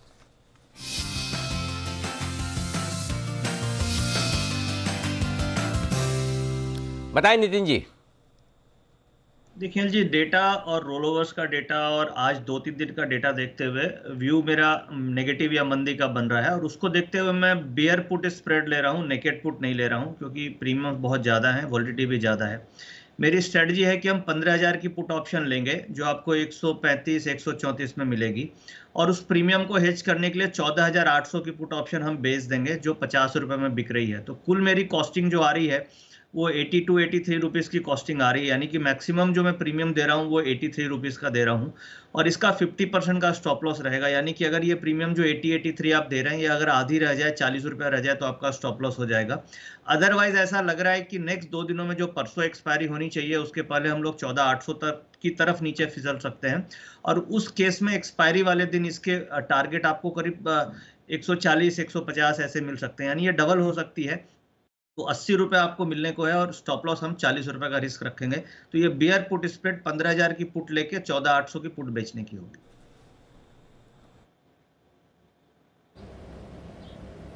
ओके, तो ये है आपके लिए नितिन जी की तरफ से बेयर पुट स्प्रेड बनते हुए, और अनिल जी ने भी कहा कि रेंज में ही एक्शन बन रहा है। देखते हैं 15,000 के करीब निफ्टी आ पाएगा या नहीं, जो एक इंपॉर्टेंट मेक और ब्रेक लेवल है आज की क्लोजिंग के लिहाज से।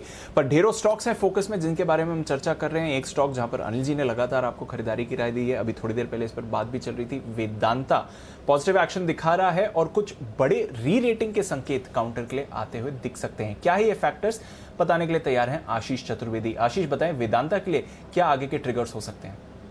बिल्कुल दीपांशु, बाजार जो है स्ट्रांगली मान रहा है कि वेदांता की री रेटिंग देखने को मिल सकती है। जैसा कि हम आपको लगातार बता रहे कि कमोडिटी की जो प्राइसेस है, कीमतें हैं, इनमें एक बढ़िया उछाल देखने को मिला है, जिसके बाद जो मेटल कंपनीज हैं इनका आउटलुक काफी सुधरा। और फिलहाल अगर आप वेदांता को देखेंगे, जिसमें अगर आप देखें तो बहुत ही डाइवर्सिफाइड मेटल कंपनी है वहाँ पर, क्योंकि इनके पास जो है एल्यूमिनियम का बिजनेस है। साल की शुरुआत से वहाँ पर देखेंगे तो करीब 20% का उछाल देखने को मिला है। जिंक में करीब साल की शुरुआत से अगर आप देखें तो 27% के आसपास का उछाल देखने को मिला है, जिसके चलते ऐसा माना जा रहा है कि स्टॉक की जो कंपनी के जो ऑपरेटिंग कैश फ्लोज हैं वो सुधरते हुए नजर आएंगे। और फाइनली इसका इस्तेमाल जो है कंपनी अपनी डी-लेवरेजिंग प्लान्स को करते हुए नजर आएगी, क्योंकि कंपनी के अगर आप पैरेंट को देखें वेदांता रिसोर्सेज, इनके पास जो है भारी भरकम कर्ज है, करीब $700 करोड़ के आसपास का कर्ज है।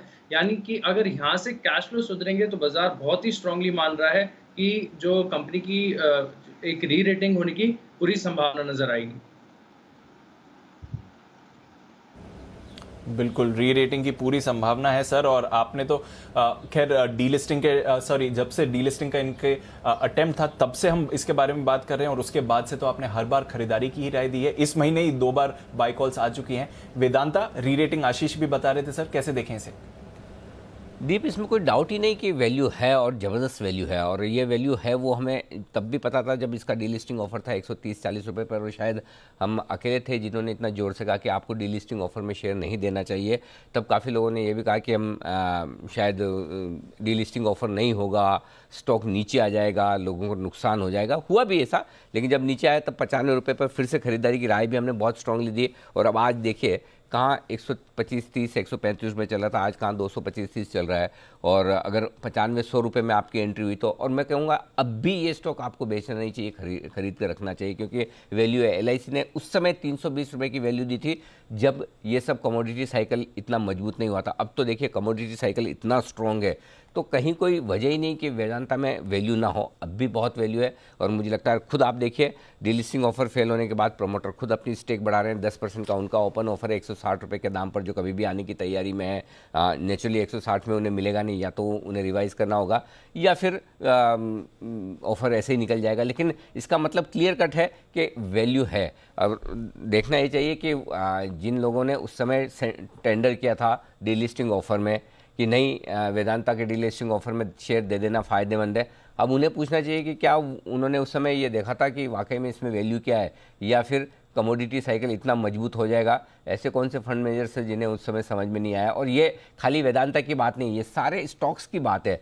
जब सारे स्टॉक्स के लिए कमोडिटी साइकिल स्ट्रांग है तो फिर वेदांता के लिए क्यों नहीं। तो बहुत वैल्यू है, और बचा कुचा एक कच्चा तेल जो मजबूत हो गया, कैन इंडिया, इसका बिजनेस भी वेदांता में, तो क्या नहीं चल रहा है इसके लिए। आप देख लीजिए जिंक, सिल्वर, ऑयल, हर एक चीज़ जहाँ पर वेदांता है सब जगह अच्छी खासी तेजी है। तो मुझे लगता है कि अब भी अच्छी वैल्यू है, और शायद प्रोमोटर्स को अगर स्टेक चाहिए तो जो बायबैक ऑफर उन्होंने दिया उसके लिए उनको प्राइस रिवाइज करनी ही पड़ेगी, नहीं तो उन्हें स्टॉक मिलेगा नहीं, और वो स्टेक बढ़ाना ही चाहते हैं, इसमें कोई डाउट नहीं। तो मुझे लगता है वेदांता जिनके पास है उन्हें 100% निश्चित तौर से होल्ड करना चाहिए। जो भी स्टॉक आप रखते हैं, मार्केट की रिस्क हमेशा होती है, मार्केट के साथ हर स्टॉक ऊपर नीचे होता है, वो रिस्क आप कुछ भी रखेंगे तो होगी, वो रिस्क वेदांता के साथ भी है, लेकिन फंडामेंटल रिस्क कम है और वैल्यूएशन का कंफर्ट है, बने रहिए, कोई दिक्कत नहीं। जी दीप। बिल्कुल, तो वेदांता पर बने रहें। अनिल जी ने आपको कन्विंसिंगली यहाँ पर कहा है, लगातार खरीदारी की राय दी है, और इस समय भी अगर आप इसको देखें तो आपको बढ़िया एक्शन ये काउंटर दिखाते हुए दिख रहा है। बाजार में है भरपूर मूवमेंट आते हुए इस समय, और थोड़ी रिकवरी के अटेम्प्ट निफ्टी कर रहा है। बैंक निफ्टी अभी भी थोड़े से दबाव में आपको आते हुए दिखेगा, पर ढेरों कैश स्टॉक्स हैं जहां पर फोकस बनते हुए दिख रहा है। शोभा, सुमित जी जरा इसकी चार्ट देखकर बताएं क्या चल रहा है काउंटर में। अच्छी खरीदारी आ रही है, और अभी थोड़ी देर पहले और फ्रेश खरीदारी आई थी। अभी मोमेंटम स्टार्ट हो रहा है दीपांशु स्टॉक के अंदर। स्टॉक थोड़ा सा कंसोलिडेशन मोड में है, लेकिन आज की कैंडल स्ट्रांग बन रही है। 465 के ऊपर जैसे ही सस्टेन करना स्टार्ट होगा तो उसके बाद स्टॉक में मोमेंटम और बढ़ेगा, और फिर ऊपर में 475 से 480 तक के लेवल देखने को मिल सकते हैं। जिन्होंने भी बाय करके रखा हुआ है पोजीशंस को होल्ड करें। 450 के आसपास का स्टॉप लॉस बनेगा, 480 तक के टारगेट्स शोभा के अंदर देखने को मिल सकते हैं। लिमिटेड पर राय इस वक्त आती हुई सुमित जी की तरफ से। बाजार स्टेबल है, न बड़ी तेजी न बड़ी मंदी के मूड में, और फिर से हरे निशान में लौटता हुआ निफ्टी। बैंक निफ्टी जरूर 35,000 के ऊपर आने में मुश्किल देख रहा है, तो बैंक निफ्टी से वो सपोर्ट नहीं आ रहा है जो आपको चाहिए, बट निफ्टी अभी भी हरे निशान में बने रहने में कामयाब है, ये एक अच्छा संकेत है। हल्की फुल्की प्रॉफिट बुकिंग मेटल स्टॉक्स में आई, वेदांता को छोड़कर आप देख सकते हैं टाटा स्टील, JSW स्टील थोड़े से नीचे हैं। बैंक्स कमज़ोर हुए, बैंक्स थोड़े से कमज़ोर हैं, इसलिए यहाँ पर थोड़ा सा दबाव है। कंपनियों ने इस साल दमदार पैसा जुटाया है और QIP के जरिए जुटाया है, तो यानी कि बाजार की इस तेज़ी का फ़ायदा कई सारी कंपनियां उठा रही है। आइए जानते हैं वरुण से, उनके पास है रिसर्च। वरुण, ढेर सारे QIP आए, कितने आए हैं, कितना पैसा जुटाया है, जरा बताइए कौन कौन कितना ले गया है। डेफिनेटली अनिल जी, काफ़ी सारे QIPs आए, और ये साल तो ऐसा था कि जिसमें सबसे ज़्यादा रिकॉर्ड QIP से पैसे जुटाए गए हैं। अब तक अगर आप देखें तो 32 कंपनी से जो अभी तक QIP लेके आई है FY21 में, और इस QIP के जरिए इन कंपनीज ने करीब 79,000 करोड़ जो है वो जुटाए हैं। इसके पहले कभी ऐसा नहीं देखा गया था। हालांकि नंबर वाइज शायद 50 के ऊपर भी एक बार गए थे, जो 50 के ऊपर कंपनीज ने QIP लाए थे, लेकिन अमाउंट वाइज अगर आप देखेंगे तो सबसे ज़्यादा पैसा अगर कभी उठाया गया है तो वो FY21 में है। और अगर आप देखेंगे तो केवल कैलेंडर ईयर 21 यानी कि अब से करीब पीछे 3 महीने, जनवरी फरवरी मार्च में करीब 9 कंपनी से जिन्होंने QIP लाया, और इसमें करीब 13,900 करोड़ के आसपास जुटाए गए हैं। बैंक ऑफ बड़ौदा आपको याद ही होगा करीब 4,500 करोड़ के आसपास उनने जुटाए थे। इसके अलावा काफ़ी सारी कंपनीज ऐसी है जिसने 3,000 करोड़ 2,000 करोड़ के आसपास जुटाए हैं। और आप एक बात देखिए, वैसे हम देखते हैं कि QIPs के बाद जो फ्लोर प्राइस के बाद जो इशू प्राइस होता है वो दरअसल कहीं ना कहीं नीचे होता है, लेकिन इस जनवरी से अब तक करीब 9 कंपनीज है जिनने QIP लाई, और 9 कंपनीज में से 4 कंपनियां ऐसी हैं जिनके इशू प्राइस जो है वो फ्लोर प्राइस के ऊपर थे। एग्जाम्पल के तौर पे AU स्मॉल फाइनेंस, आज ही देखिए 1181 का फ्लोर प्राइस था, 1251 का इसका इशू प्राइस निकला। मैक्स हेल्थ 190 का फ्लोर प्राइस था, 195 का issue price. V-Mart retail, Apollo hospital, ये भी कुछ ऐसे एग्जाम्पल्स है सिर्फ इसी साल FY कैलेंडर ईयर 21 में कि 9 में से 4 कंपनीज अपने फ्लोर प्राइस के ऊपर का इन्होंने इशू प्राइस रखा, यानी कि रिस्पांस इतना अच्छा था कि इशू प्राइस उसके ऊपर रहा है। जिन स्टॉक्स का कैसा प्रदर्शन रहा इन 9 कंपनियों में से, तो इसमें से पॉली मेडिकेयर अपने इशू प्राइस से करीब 65% के ऊपर ये ट्रेड कर रहा है। अपोलो हॉस्पिटल इशू प्राइस से करीब 20% ऊपर ट्रेड कर रहा है। V-Mart रिटेल, मैक्स हेल्थ यहाँ इशू प्राइस से ऊपर ट्रेडिंग दिख रही है। AU स्मॉल फाइनेंस और गोदरेज को आप छोड़ सकते हैं क्योंकि आज है India mart, bank of Baroda, जो कि अपने इशू प्राइस के आसपास या उससे थोड़ी नीचे ट्रेड कर रही है। यानी कि QIP में जिन लोगों ने पैसा लगाया था उनको यहाँ पे फायदा हो रहा है। और एक बात साफ समझ में आ रही है कि QIP के बाद भी स्टॉक में अच्छी खासी तेजी देखने मिलती है, और खासकर उन स्टॉक्स में जिनका इशू प्राइस फ्लोर प्राइस से ज्यादा है, ये आपको याद रखना होगा। बिल्कुल, तो एक तो QIPs की बौछार रही है, पर उन स्टॉक्स में तेजी देखने को मिली है जहां पर इशू प्राइस फ्लोर प्राइस से ज़्यादा रहा है। तो डेफिनेटली बाजार भी इन काउंटर्स में वैल्यू देखता हुआ। शुक्रिया वरुण, ये डिटेल्स हमारे साथ शेयर करने के लिए। आइए कुछ और स्टॉक्स जहां पर एक्शन बन रहा है, और कैश स्टॉक्स में ही भरपूर एक्शन है क्योंकि इंडेक्स तो रेंज बाउंड मूव दिखा रहा है, पर ढेरों कैश स्टॉक्स फ्रेश ब्रेकआउट इस समय आपको दे रहे हैं। साइंट, बाकी हम मिड कैप IT स्टॉक्स अगर आप देखें तो साइंट में मूवमेंट आ रहा है, सोनाटा सॉफ्टवेयर है, फर्स्ट सोर्स है, इन सभी स्टॉक्स में अच्छा एक्शन है। साइंट की बात करें कुणाल जी, 700 के पार जाते हुए दिख रहा है काउंटर।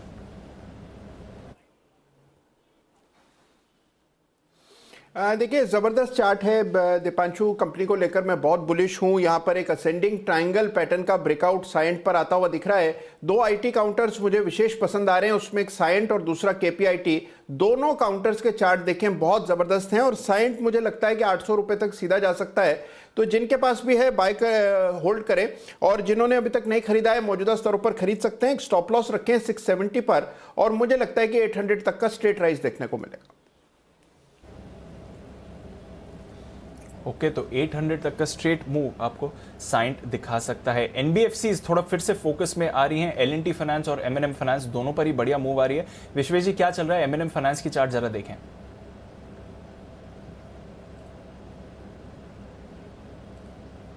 अमंग द NBFC एक बहुत ही ब्यूटीफुल कंसोलिडेशन कर रहा है।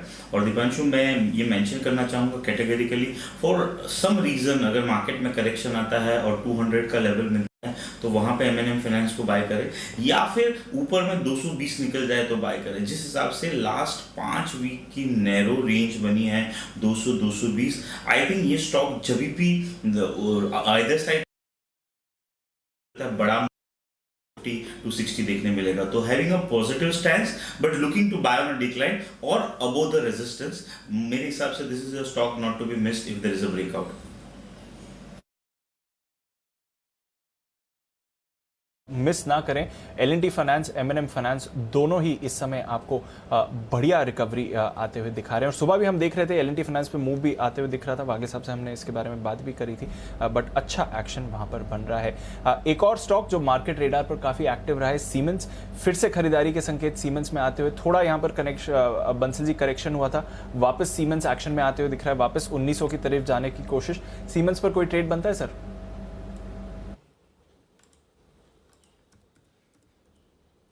देखिए दीपांशु, सीमेंस में देखें तो टेक्निकल स्ट्रक्चर तो पॉजिटिव है, बट नए ट्रेड के लिए थोड़ा सा रुकेंगे। एक बार ये स्टॉक 1887 अभी चल रहा है 1883 के अराउंड, 1887 के लेवल्स को तोड़ के उसके ऊपर सस्टेन करेगा, तब यहां पर खरीदारी की राय होगी।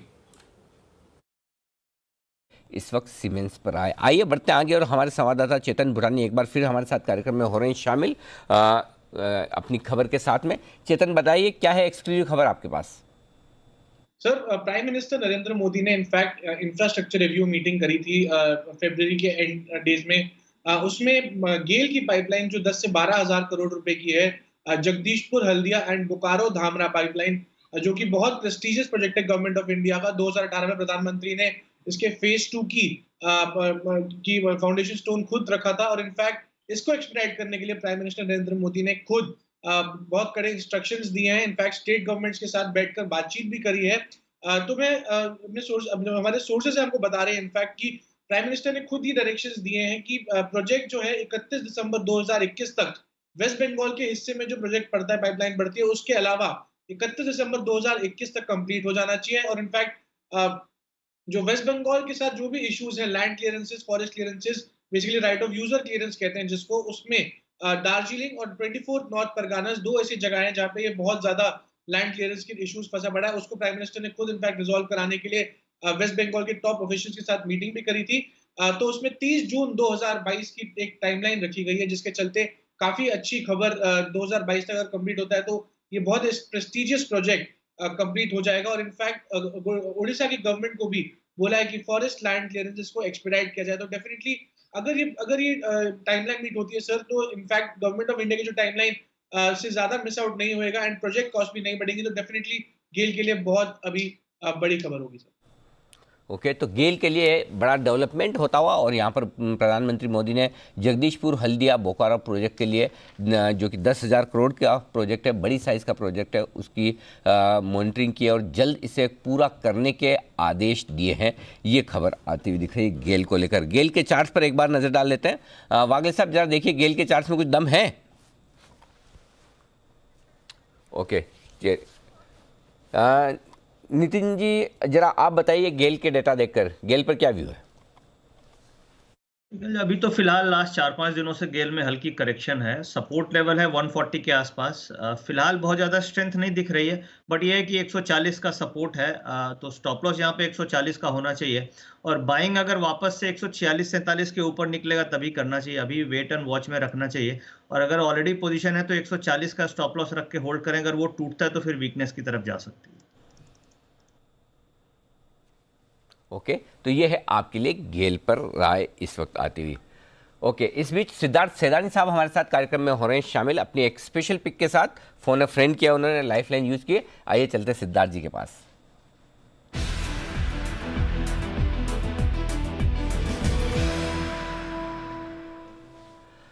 सिद्धार्थ जी स्वागत है स्पेशल पिक के लिए। बताइए सर, कौन सा स्टॉक चुना है आपने स्पेशल पिक के लिहाज से?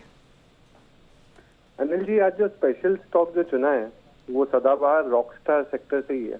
ओके, वो आईटी सेक्टर से है। आज आईटी में धमाल है। और मिड कैप आईटी में जैसे मैंने 100 रुपए में एफएसएल रेकमेंड किया था, जो 120 का टारगेट था, जो आज अचीव हो चुका, वैसे ही और एक IT company mid cap space से, वो है मास्टेक। एसपीएल में भी मैंने रेकमेंड किया है, आज फिर कर रहा हूँ। मास्टेक टारगेट होगा 1500 रुपए का। यूके का जो बिजनेस है उसमें ग्रोथ तो डेफिनेटली है। अमेरिकन बिजनेस में भी बहुत ज्यादा प्रोस्पेक्ट्स दिख रहे हैं। मास्टेक गाइडेंस भी हाई टीन्स की है इन टर्म्स ऑफ रेवेन्यू। बहुत शानदार कंपनी मास्टेक। 1500 रुपए का टारगेट होगा निवेश की राय। ओके, तो मास्टेक में खरीदारी करने की राय, यहाँ पर 1300 रुपये के आसपास स्टॉक ट्रेड कर रहा है। 1500 रुपये के टारगेट के लिए सिद्धार्थ जी की तरफ से खरीदारी करने की राय है। और इस बीच एक इंटरेस्टिंग खबर लेकर हमारे साथ ब्रजेश मिश्रा भी जुड़ रहे हैं, हमारे संवाददाता। और कुछ बड़े डेवलपमेंट आरबीआई की तरफ से होते हुए दिख रहे हैं डिजिटल लोन देने वाली कंपनियों के और ऐप्स के खिलाफ। तो आइए जान लेते हैं क्या कुछ बड़ा एक्शन होता हुआ दिख रहा है। ब्रजेश बताइए क्या डेवलपमेंट हो रहे हैं आरबीआई में?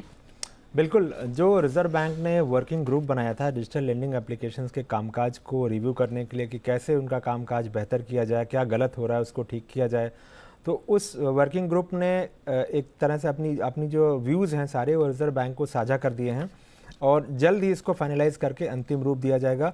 तो हमें जो हाइलाइट्स पता चल पा रही हैं वो कुछ इस तरह से। सबसे बड़ी जो समस्या थी वो ये समस्या थी कि जो डेटा लेते थे और डेटा का मिसयूज़ करते थे, तो वहाँ पर सख्ती लगाए जाने की सिफारिश की गई है। जैसे कि अगर कोई बोरोवर है तो उसके 4 या 5 कॉन्टैक्ट से ज़्यादा जो डिजिटल लेंडिंग एप्लीकेशंस हैं वो नहीं ले पाएंगे। इसके अलावा जो गैर ज़रूरी इन्फॉर्मेशन है ऐप के थ्रू लेते हैं, जैसे कि आपकी फ़ोटो गैलरी हो गई या कुछ और दूसरी इन्फॉर्मेशन हो गई, 10 तरह के परमिशंस मांग लेते थे, वो सारी जो है चीज़ें वो इसमें सख्त की जाएंगी कि जितनी ज़रूरत है उतना ही डेटा लीजिए, उससे ज़्यादा मत लीजिए। और जब एक बार लोन का पेमेंट हो जाए तो वो डेटा सारा का सारा डिलीट कर देना है। इसके अलावा जो दूसरी इंपॉर्टेंट चीज़ है रेगुलेटरी पर्सपेक्टिव के हिसाब से, वो ये है कि ये जो प्ले स्टोर जैसे जो प्लेटफॉर्म है जहाँ पर ऐप अपना रजिस्ट्रेशन अपना जाकर रजिस्टर होते हैं, उनके लिए जो है काफ़ी सख्ती बरती जाएगी। जैसे कि अगर आरबीआई से रजिस्टर्ड एनबीएफसी है तो उनका ही ऐप वो उस प्लेटफॉर्म पे होगा। इसी तरह से अगर बैंक है, बैंक का कोई एजेंट है, तो वो जब सर्टिफाइड हो, बैंक सर्टिफाई करेगा कि ये जो है हमारा ये ऐप जो है हमारा एजेंट के तौर पे काम करेगा, तो वही रजिस्टर हो पाएंगे। यानी कि अभी जो एक भीड़ लगी हुई थी कि जिनका कोई अता पता नहीं था कि इनके पीछे कौन है, इनको कौन चलाता है, तो ये सारी चीज़ें जो हैं बंद हो जाएंगी। इसी तरह से जैसे गूगल प्ले स्टोर पे अगर आप देखें तो जब भी कोई ऐप आएगा तो गूगल प्ले स्टोर है या कोई और प्लेटफॉर्म है तो उनको पूरा का पूरा केवाईसी करना पड़ेगा। ये जानना पड़ेगा कि इसके पीछे ऐप को चलाने वाले लोग कौन हैं, कैसे चलाते हैं। तो ये सारी चीज़ें जो है धीरे धीरे हटाने की जो है तरफ कदम बढ़ रहा है, एक तरह से कहें रिकमेंडेशंस की बात जो करें तो। इसके अलावा एक चीज़ जो है वो ये है कि इंटरेस्ट रेट को लेकर कोई कैप करने की सिफारिश नहीं की गई है। जैसे कि अभी 35-36 से लेकर 42% तक जो इंटरेस्ट रेट चार्ज करते हैं ऐसे डिजिटल लेंडिंग ऐप के थ्रू जो लोग लोन लेते हैं उनसे, तो इस पर कोई कैप नहीं किया गया है। लेकिन ये ज़रूर कहा गया है कि ट्रांसपेरेंसी के साथ कोई कंप्रोमाइज़ नहीं होना चाहिए। साथ ही अगर कोई कस्टमर की कंप्लेंट आती है तो रिज़र्व बैंक और जो पुलिस है अलग अलग राज्यों की या दूसरी एजेंसीज़ हैं, उनके बीच में बहुत अच्छा तालमेल होना चाहिए ताकि कोई शिकायत आए तो उसका तुरंत निपटारा किया जाए।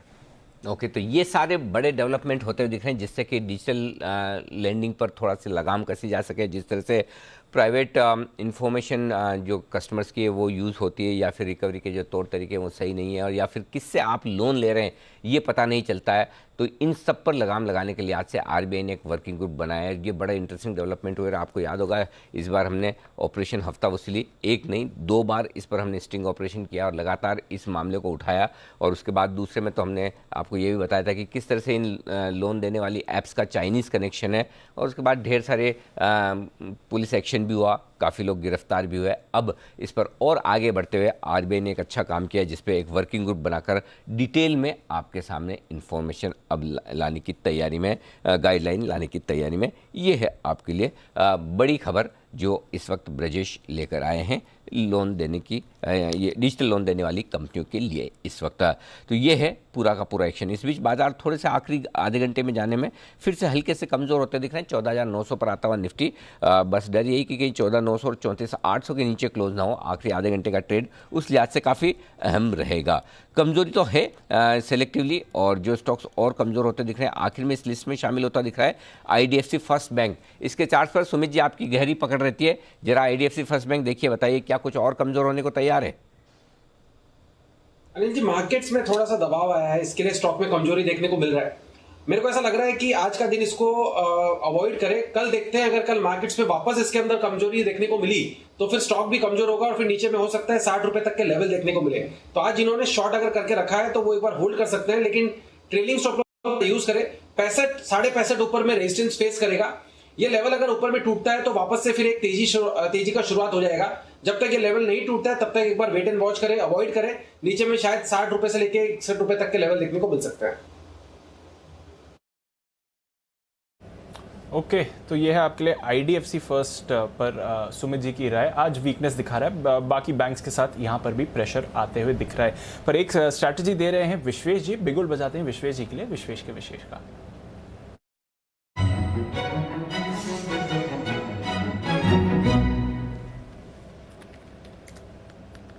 बताएं विश्वेश जी। देखिए दीपांशु, मुझे ऐसा लग रहा है कि मार्केट में लोअर लेवल पे ब्रीच हो रहे हैं और बैंक निफ्टी कंटिन्यू कर रहा है, और कहीं ना कहीं मुझे ऐसा लगता है कि निफ्टी भी कंटिन्यू करेगा। तो हैवी वेट स्टॉक्स में सेलिंग देख रहे हैं आईसीआईसीआई बैंक, और एक जो हैवी वेट पर्टिकुलरली स्टॉक है निफ्टी के लिहाज से वो है HDFC. Somehow HDFC is breaking its swing lows जो निफ्टी बैंक निफ्टी ने अभी तक ब्रीच नहीं किए। तो मुझे लगता है एचडीएफसी यहाँ से गिर सकता है और नीचे में 2300-2350 तक आ सकता है। तो एचडीएफसी का 2500 का पुट ऑप्शन 43 के आसपास लेने की सलाह होगी। 33 का स्टॉप लॉस रखें और 55 और 68 के टारगेट होंगे। मुझे लगता है कि काफी अगर तेज यहां से गिरावट आनी है निफ्टी में तो HDFC can play a bigger role into that.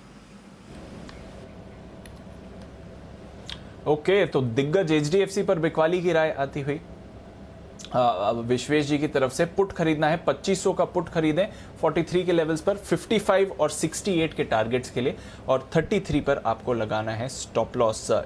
HDFC पर प्रेशर आ रहा है। और बैंक निफ्टी को देखिए, अब 450 पॉइंट नीचे बैंक निफ्टी भी आते हुए दिख रहा है। डेज लो की तरफ अब बाजार फिसलते हुए दिख रहे हैं। निफ्टी फिलहाल डेज लो को होल्ड करते हुए दिख रहा है, बट ऊपरी स्तरों से आपको गिरावट के संकेत एक बार फिर से बाजार में आ रहे हैं। तो थोड़ी जो रिकवरी के आसार थे वो सस्टेन नहीं कर पा रहा है बाजार आज के ट्रेडिंग सेशन में।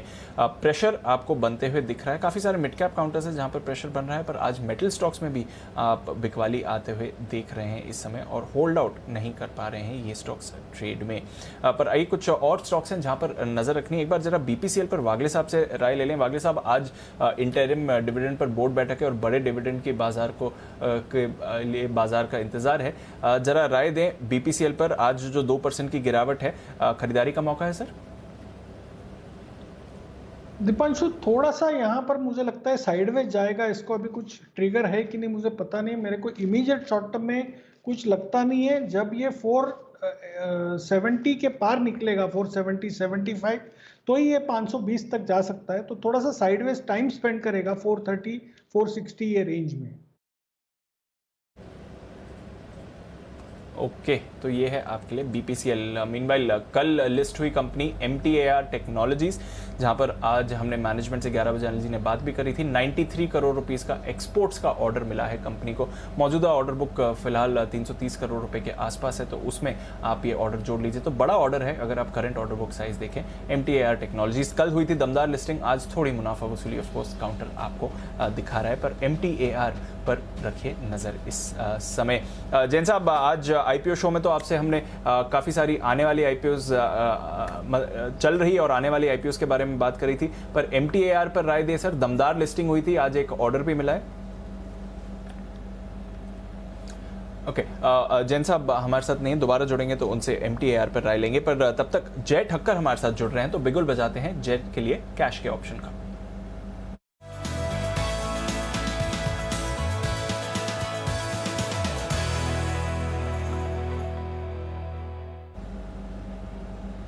बताएं जय।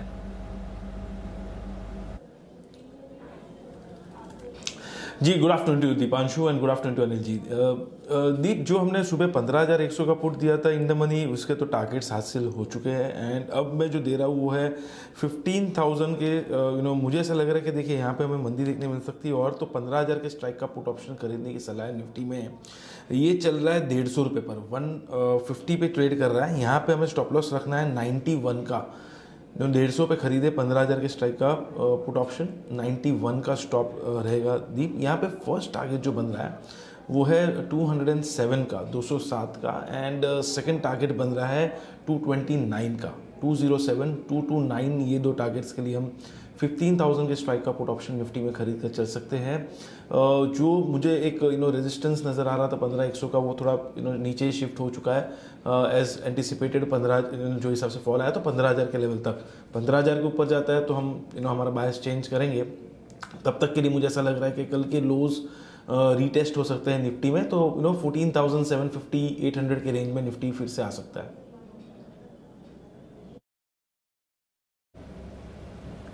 ओके, तो ये है आपके लिए राय जय की तरफ से। इस समय 15,000 का पुट खरीदना है, और आज सुबह 15,100 का भी पुट जय ने खरीदवाया था। 14,900 पर है निफ्टी। ढेरों स्टॉक्स हैं जो थोड़ा आपको एक्शन दिखा रहे हैं, पर मिड कैप्स में है बढ़िया एक्शन। अनिल जी से अभी हम थोड़ी देर पहले बात कर रहे थे कि एक स्पेशल पिक की ज़रूरत है सर की तरफ से, और सर की तरफ से स्पेशल पिक तैयार है इस साल के लिए, जो आपके लिए एक बढ़िया मल्टीबैगर पिक बन सकती है। तो अनिल जी के लिए नहीं, लेकिन एक चीज़ बताऊँ दीप, मैं स्पेशल पिक दे चुका हूँ, मुझे याद आ गया था। मैं कब से सोच रहा था, मैंने दी नहीं दी उस दिन।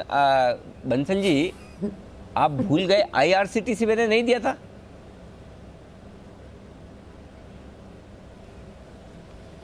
नहीं अनिल जी, IRCTC दिया है अनिल जी आपने, अनिल जी, बट मेरे को अनिल जी ये ध्यान नहीं है कि ये मेरे को अनिल जी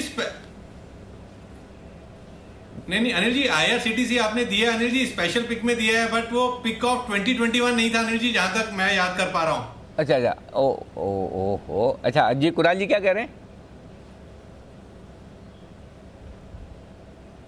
अनिल जी मैं कह रहा हूँ देखिए IRCTC तो बढ़ गया आपके रेकमेंड करने के बाद। अनिल जी अब कोई नया स्टॉक निकालें आप। अरे वाह, चलिए बढ़िया है। तो ठीक है दीप, इतना बोल रहे कुणाल जी, राकेश जी तो एक पिक और सही, हालांकि नई नहीं है, पहले दे चुका हूँ, लेकिन फिर भी मतलब अभी भी वो मतलब बढ़िया है, आप देख सकते हो उसे। तो बिगुल बजाइए, फिर बिना बिगुल तो मैं भी नहीं दूंगा। बिल्कुल सर, तो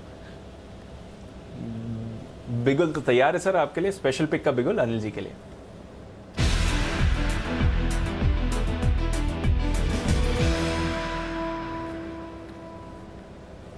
तो पिक वही है जो दिया था कि कौन सा स्टॉक पसंद है? ये IRCTC दिया था, लगभग वही है, ज़्यादा कुछ बदलाव नहीं है।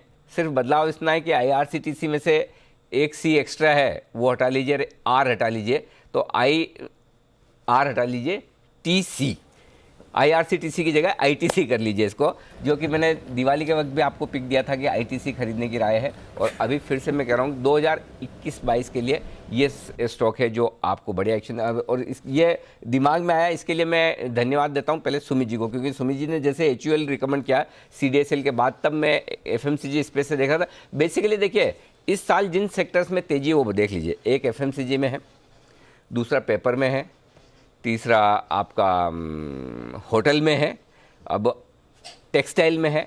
मतलब तो टेक्सटाइल चलो अलग हो गया, लेकिन होटल है, FMCG है, पेपर है, सब कुछ तो ITC में वो है। और जब लॉकडाउन पूरा खत्म होगा और उसके बाद जो रिवाइवल आएगा इकोनॉमी में, तो अब वो सेक्टर चलने वाले हैं जहाँ पर आपके लिए ये रिवाइवल है। तो ITC एकदम परफेक्ट ब्लेंड है ये सारों का। और सबसे बढ़िया बात है कि लाइफ टाइम हाई पर जब निफ्टी है तो स्टॉक बढ़ा हुआ नहीं, चला हुआ नहीं है। पिछले बार रिजल्ट के वक्त जरूर 235-30 तक गया था, 40 तक गया था, वापस गिरकर इन लेवल्स पर आ गया जहां पर आपके लिए सेफ है। तो मुझे लगता है कि अगर साल भर का आपका व्यू है तो ITC लेकर रखिए। शॉर्ट टर्म टारगेट आपके होने चाहिए 240 के, और आपके लिए अगर व्यू आप साल भर का लेकर चलते हैं तो 270-75 के टारगेट, यानी कि कितना हो गया आपके लिए, अगर 240-200 हो जाता है तो यानी कि 10% 15% के टारगेट आपके शॉर्ट टर्म के निफ्टी स्टॉक के लिए, और 270 यानी कि हो गया 60 रुपये, यानी करीबन 20-25% के टारगेट साल भर के लिए निफ्टी स्टॉक के लिए मेरे हिसाब से कम नहीं है। तो ये स्टॉक है जहाँ पर आप आराम से साल भर के हिसाब से खरीदारी कर सकते हैं। बंसल जी संतुष्ट हैं? अनिल जी सुनिए। बिल्कुल अनिल जी, देखिए मेरे को तो संतुष्टि अनिल जी को ज्यादा है, क्योंकि आपका जो स्टॉक पिक है अनिल जी वो दिल के करीब है। तो और देखा अनिल जी, जब आपने AB कैपिटल दिया था दिवाली पर, उस समय कोई AB कैपिटल की बात करता नहीं था, और वो भी एकदम मतलब कि अच्छे दौड़ रहा है अनिल जी, चल नहीं रहा है, दौड़ रहा है। तो अब आपने दोबारा से ITC रिकमेंड करा है, और अब जब रिकमेंड करा है तो इस समय ITC को कोई रिकमेंड नहीं कर रहा है, तो ITC चलेगा तो अनिल जी सबसे ज्यादा खुशी मुझे होगी। चलो बढ़िया है, आपको आपकी खुशी के लिए चल जाएगा, और कुछ भी नहीं, चिंता न करें जी। कुणाल जी कुणाल जी। अनिल जी देखिए, हमारे बंसल साहब को इतनी खुशी होगी कि उन्होंने अभी अभी मुझे लिखा है कि देखिए अगर अनिल जी के लक्ष्य आ गए तो आपको यानी कि अनिल जी को और मुझे बंसल जी ले जाएंगे ITC ग्रैंड भारत। अनिल जी जो ITC का सबसे फेमस, सबसे हाईएस्ट लेवल का होटल है यहाँ दिल्ली के करीब, तो उसमें अनिल जी 2 नाइट 2 दिन का स्टे हमारा रहेगा। तो ये बंसल जी की ओर से अनिल जी ऑफर आया है। हे भगवान, फिर तो पक्का चला दे। हर रोज सुबह सुबह उठकर ITC के लिए प्रार्थना करें कि चले। बंसल जी की तरफ से अगर इतना बढ़िया ऑफर है, कौन ठुकरा सकता है। आप सब लोग भी, पैनल पे जितने लोग हैं, विश्वेश जी, जैन साहब, नितिन जी वगैरह, आप सब लोग भी करें। मैं अकेले तो जाऊंगा नहीं, आप लोगों को साथ में ले जाऊंगा, चिंता न करें। लेकिन इस बीच जय भी तैयार है अपने जैकपॉट शेयर के साथ, तो जय के लिए बिल्कुल जय का जैकपॉट।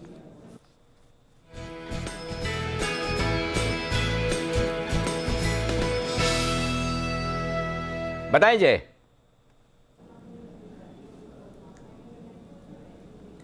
अनिल जी आपने जो अंदाज से स्टार्ट किया ना कि IRCTC, तो मैं कहने वाला था अनिल जी आपका आई लेटर का IRCTC है और मेरा आई लेटर का ITC है, और बाद में आपने ITC पर ही रिकमेंडेशन दिया। इनफैक्ट मेरा भी वही रिकमेंडेशन है Anil ji, I for ITC 210 के स्ट्राइक का कॉल ऑप्शन खरीद के चल सकता है ITC का। अनिल जी 4 रुपये 10 पैसे पर अभी ट्रेड कर रहा है, इसको खरीद कर चलना चाहिए। यहाँ पे हम स्टॉप लॉस प्लेस करेंगे 2 रुपये 60 पैसे का, 1.5 रुपये का एक स्टॉप लॉस रहेगा। पहला टारगेट इसका मेरा बन रहा है पोजिशनली 7.5 का, और दूसरा टारगेट बनेगा 9 रुपये का। 7.5 और 9 ये दो टारगेट्स के लिए आईटीसी का 210 के स्ट्राइक का कॉल ऑप्शन खरीद कर चलना चाहिए। अनिल जी, निफ्टी तो वीक है, बट एक इंडेक्स आफ्टर आईटी जो संभल कर ट्रेड कर रहा है और बहुत ही बढ़िया मोमेंटम में है अभी, जिसमें हमें शॉर्ट कवरिंग देखने मिल रही है, वो एफएमसीजी इंडेक्स, और एचयूएल चल ही रहा है और आईटीसी परफेक्ट। अनिल जी, मुझे वैसा लग रहा है कल हैमर कैंडलस्टिक पैटर्न फॉर्म हुई और 200 डेमा से अच्छी तरह से रिवर्स हो रहा है ये स्टॉक, तो मुझे भी लग रहा है कि शॉर्ट टर्म में आपके टारगेट्स डेफिनेटली हासिल होंगे। और कुणाल जी और राकेश जी, पोजिशनली तो नहीं 2-3 दिन के लिए, मगर इंट्राडे पर्सपेक्टिव तो मुझे आईटीसी में बुला ही सकते हैं। तो इंट्राडे पर्सपेक्टिव में जय को आईटीसी पसंद है, पोजिशनली राकेश जी कुणाल जी को पसंद है। अनिल जी की तरफ से आने वाले 1 साल के लिए बड़े टारगेट्स हैं। और अनिल जी, दिवाली के दिन 14 नवंबर को भी आपने आईटीसी पर खरीदारी की राय दी थी और तब से आप कह रहे हैं कि आने वाला साल आईटीसी का हो सकता है। तब स्टॉक 187 का था, उसके बाद हमने देखा कि 240 तक की भी गया, फिर से थोड़ी मुनाफा वसूली हुई, पर अब आप नए टारगेट दे रहे हैं। तो आईटीसी दिवाली पर भी आपने रेकमेंड किया था सर? बिल्कुल, आईटीसी, हाँ, अब मुझे लेवल याद नहीं था लेकिन आपने याद दिलाया, बराबर है। 187-188 रुपये के आसपास शायद दिवाली के दिन था। आईटीसी था, एलएनटी, 2 स्टॉक दिवाली के दिन के थे और 2 stock high risk high return वाले आदित्य बिरला कैपिटल और यस बैंक थे, दोनों ही चल गए। और 2 मेरे ख्याल से एक बीएससी और था, शायद बीएससी भी था एक, मुझे एग्जैक्टली याद नहीं, बॉम्बे स्टॉक एक्सचेंज भी एक रिकमेंड किया था। तो चलिए, अच्छा है, वो सारे स्टॉक्स अभी भी एक्शन में है और जनवरी वाले स्टॉक्स भी चल रहे हैं, मार्केट ही चल रहा है, इनकी क्या बात है। लेकिन हाँ, बढ़िया बात यह दीप कि बढ़े हुए मार्केट में भी इस स्टॉक में अभी तक वो बढ़त नहीं हुई जो होनी चाहिए। तो चलिए, अच्छा एक्शन यहाँ पर भी आगे रहने की आप उम्मीद कर सकते हैं। बाजार में एक्शन थोड़ी सुस्ती का ही है, लेकिन आइए देख लेते हैं बैन से बेनिफिट कौन से स्टॉक्स हैं जो बैन में आने जाने को तैयार हैं। आशीष हमारे साथ है तैयार बताने के लिए।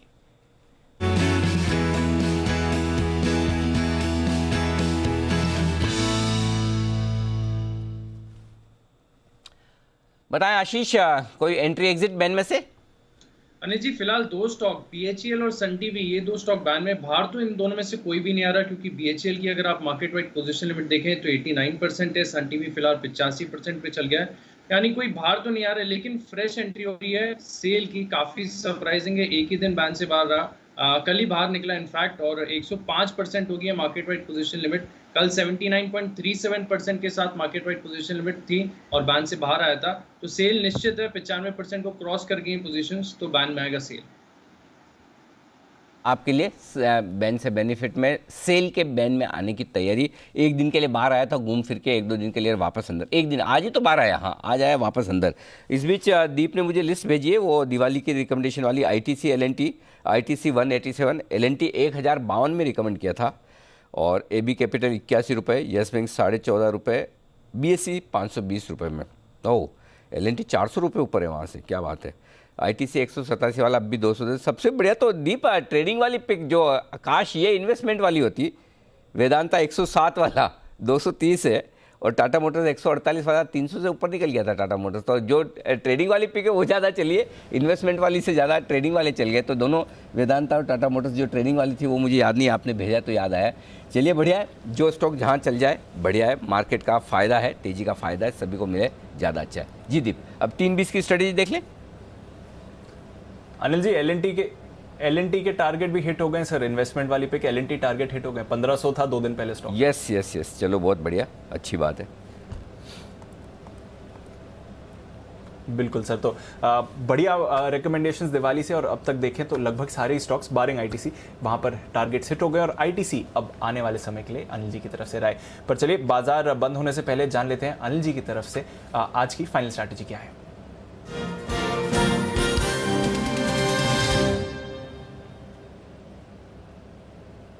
Anil ji, global markets almost वैसे ही हैं सर जैसे हम थोड़ी देर पहले देख रहे थे। आज डाउ फ्यूचर्स थोड़ी सुस्ती दिखा रहे हैं, हालांकि लगातार 4 दिनों से हमने नए रिकॉर्ड्स वहां पर बनते हुए देखे हैं, तो थोड़े सुस्त हैं डाउ फ्यूचर्स। नैस्डैक फ्यूचर्स में अच्छा एक्शन है, यूरोप के बाजार भी 0.5% ऊपर है, और तेल आज सुस्ती दिखा रहा है 1% नीचे, गोल्ड एकदम सपाट, डॉलर भी थोड़ा सपाट ही है, 72.60 के करीब रुपये के खिलाफ ट्रेड हो रहा है। बताएं सर क्या करके जाए।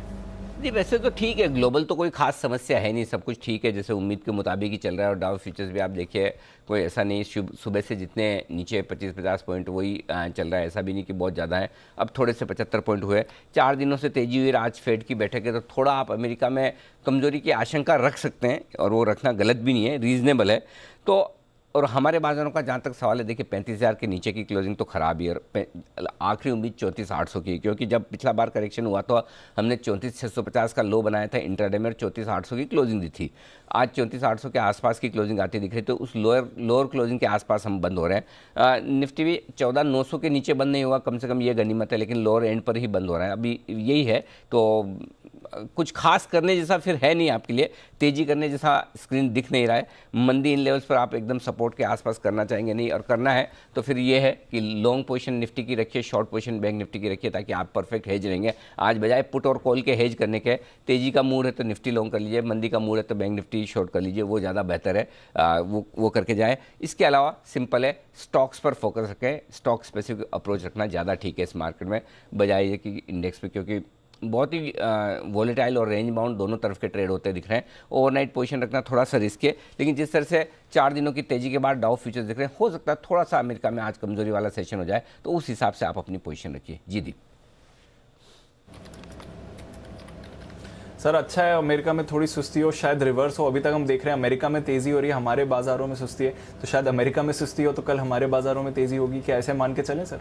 चला कि उनकी मजबूती में भी हम गिर रहे थे और उनकी कमजोरी में तो और ज़्यादा गिर जाएंगे, ऐसा ना हो जाए। तो अभी तो जोश की ज़्यादा ज़रूरत है कि वहाँ के मार्केट गिरे ना, ऐसा बिल्कुल नहीं चाहेंगे कि कमजोरी हो। और वैसे भी 2 दिनों की बैठक अहम है, तो फेड वहाँ पर ब्याज दरों को लेकर क्या कुछ कहता है वो देखेंगे। लेकिन आइए तब तक देखते हैं वित्त मंत्री जी क्या कुछ कह रही हैं कैबिनेट की बैठक के बाद अहम फैसलों पर, आइए सुनते हैं उन्हें। There have been at least 3 or 4 attempts in India earlier to have alternative investment funds.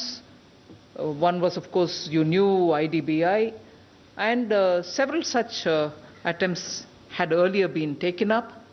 But gradually, because they either changed their nature of business or for different reasons, we ended up with no bank which could take the long-term risk and fund development, because the risk is very high here. So even from July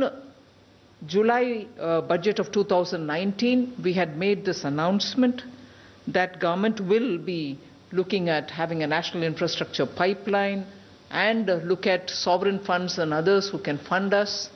I had announced 111 lakh crore for a pipeline which had more than 6,000 at that time in December 2019.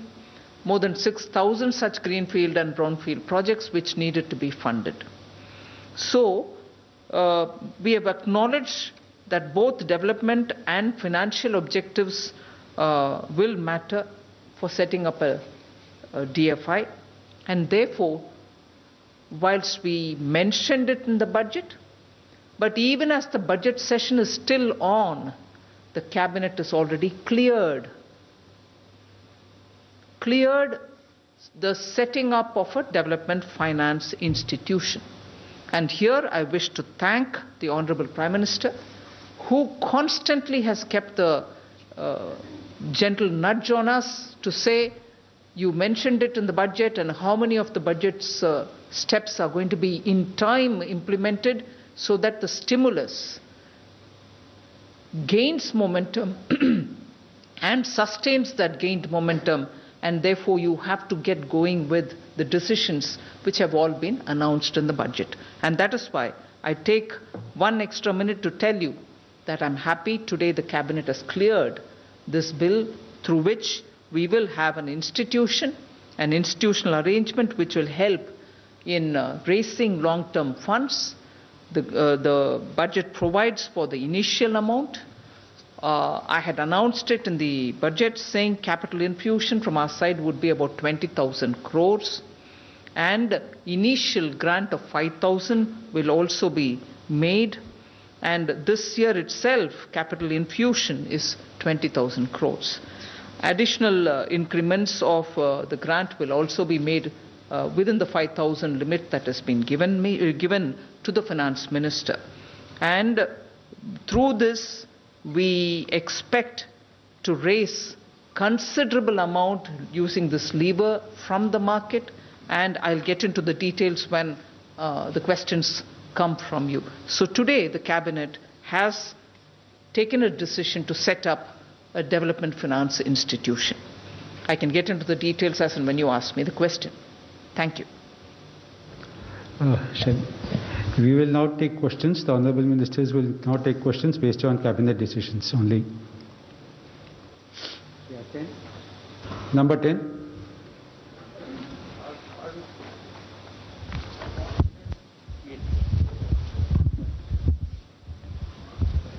Thank you very much, sir. Thank you, ma'am. Very good afternoon.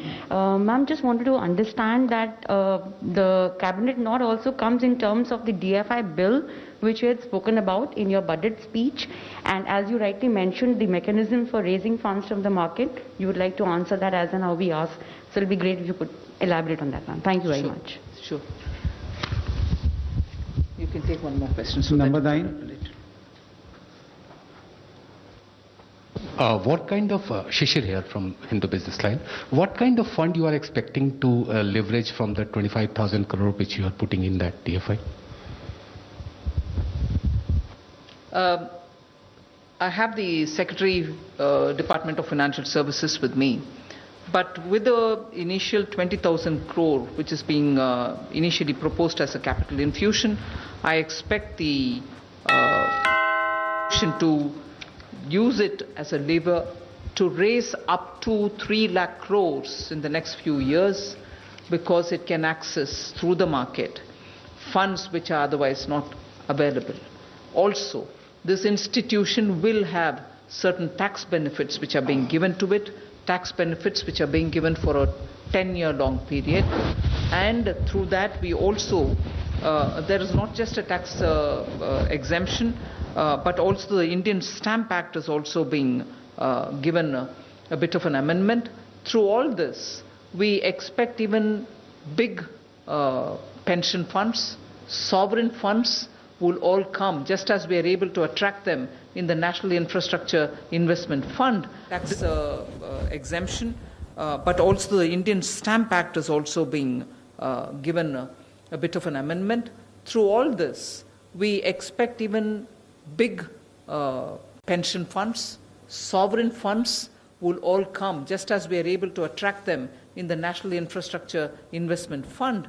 This will also draw on those, and also the government is planning to give it certain securities for which the cost of funds will also come down. Even that is being extended. So through these sources, the Development Finance Institution will be able to leverage the initial capital which it has in its hand, and be able to draw funds from various different sources and be able to reach out for funding long-term projects. Also, because of this, I think there will be a positive impact on the bond market in India. 104. C NBC Awaaz से ये जहाँ तक मैं समझ पा रहा हूँ, इस बैंक का निर्माण जो है आईएफसीएल की जगह किया जा रहा है, तो आईएफसीएल से कैसे अलग होगा? और पेंशन और इंश्योरेंस फंड जैसे को क्या कुछ मैंडेटरी होगा अपने फंड का एक तय हिस्सा इसमें डालने के लिए? इतना हिंदी आप करो जी। अभी ये जो नया संस्था की संरचना की जा रही है, उसमें बिल्कुल ये क्लीन स्लेट से शुरू करने वाला है, और एक बार जब इनकी बोर्ड तैयार होकर प्रस्तुत हो जाएगी, बोर्ड का डिसीजन है आगे वो किससे मर्जर कर रहे हैं या एक्वायर कर रहे हैं, तो वो निर्णय वो बोर्ड लेगी। तो इसमें जैसे माननीय वित्त मंत्री जी ने कहा 20,000 करोड़ का इनिशियल कैपिटल है, उसको लेवरेज किया जाएगा, मार्केट से फंड उठाएंगे, फिर और बहुत सारे स्रोत हैं जैसे इंश्योरेंस, पेंशन फंड्स वगैरह। इंश्योरेंस, पेंशन फंड्स आज भी इंफ्रास्ट्रक्चर में इन्वेस्ट करते हैं, लेकिन जब सरकार की एक संस्था बैक्ड बाय ए लेजिस्लेशन जब आता है तो उनको और पैसा डालने में उनको और भरोसा और विश्वास होता है। तो हमें उम्मीद है कि रेगुलेटर्स उसको भी जो मात्रा है उसको बढ़ाएंगे, और ये प्रोजेक्ट ऐसा, ये बैंक ऐसा है कि जो लॉन्ग टर्म पेशेंट कैपिटल की तरफ देखता है, और पेंशन और insurance fund typically long term patient capital होते हैं। तो ये इसकी व्यवस्था इस प्रकार से चलेगी। दूसरा प्रश्न क्या मैं भूल गया आपने?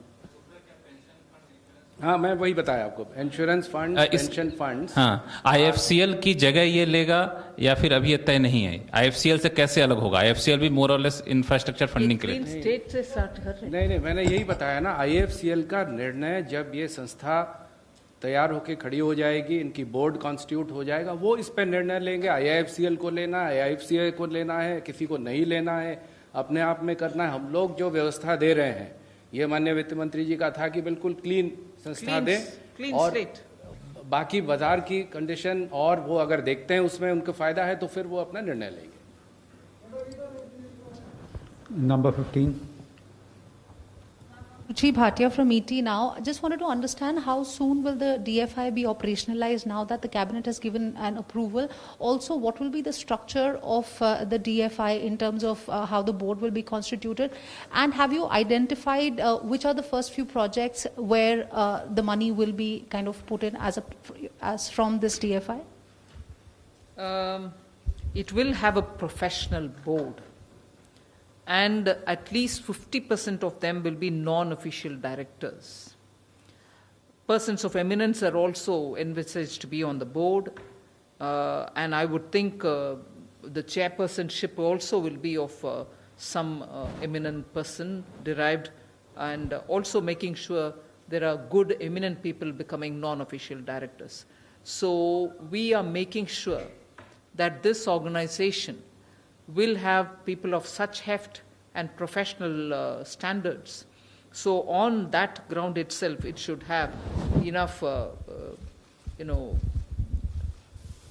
character for a development finance institution which will meet this century's requirement. The power of the board is also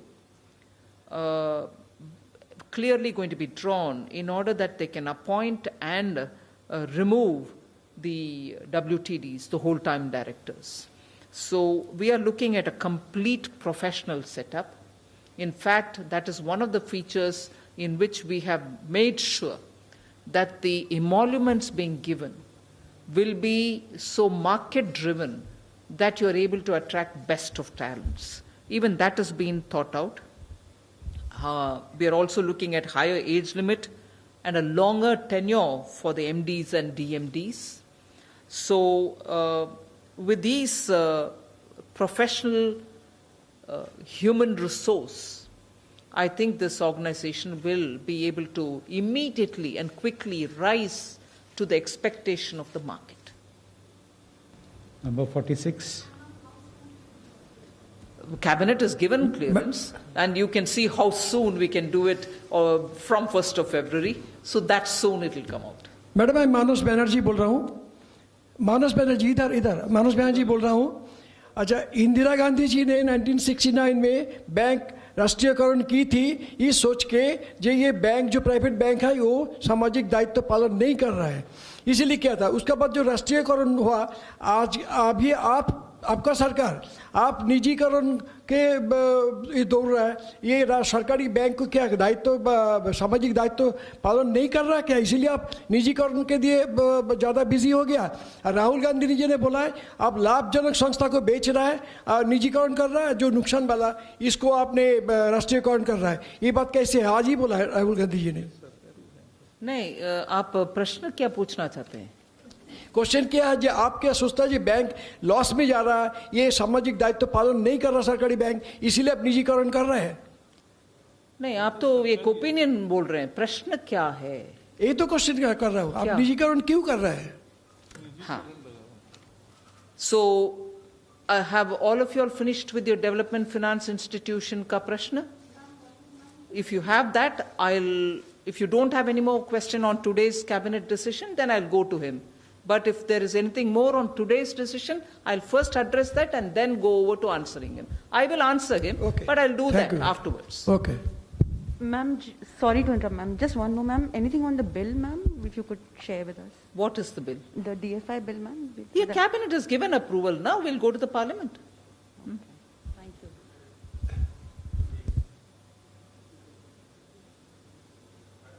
इस कमिंग फाइनेंशियल ईयर में कितने आपने कुछ आइडेंटिफाई किया है, कितने इंफ्रास्ट्रक्चर प्रोजेक्ट्स को इस डीएफआई से फंड मिलेगा, कुछ ऐसा आपने आइडेंटिफाई किया है? नहीं, आइडेंटिफाई करने के लिए हमारे पास एक पाइपलाइन है, जरूरी है ना। 6,000 का now it has gone up to about 7,000 items. So वो पाइपलाइन से जो भी उचित समझेंगे उनके प्रायोरिटी के अनुसार वो लेंगे, वो बोर्ड तय करेगा।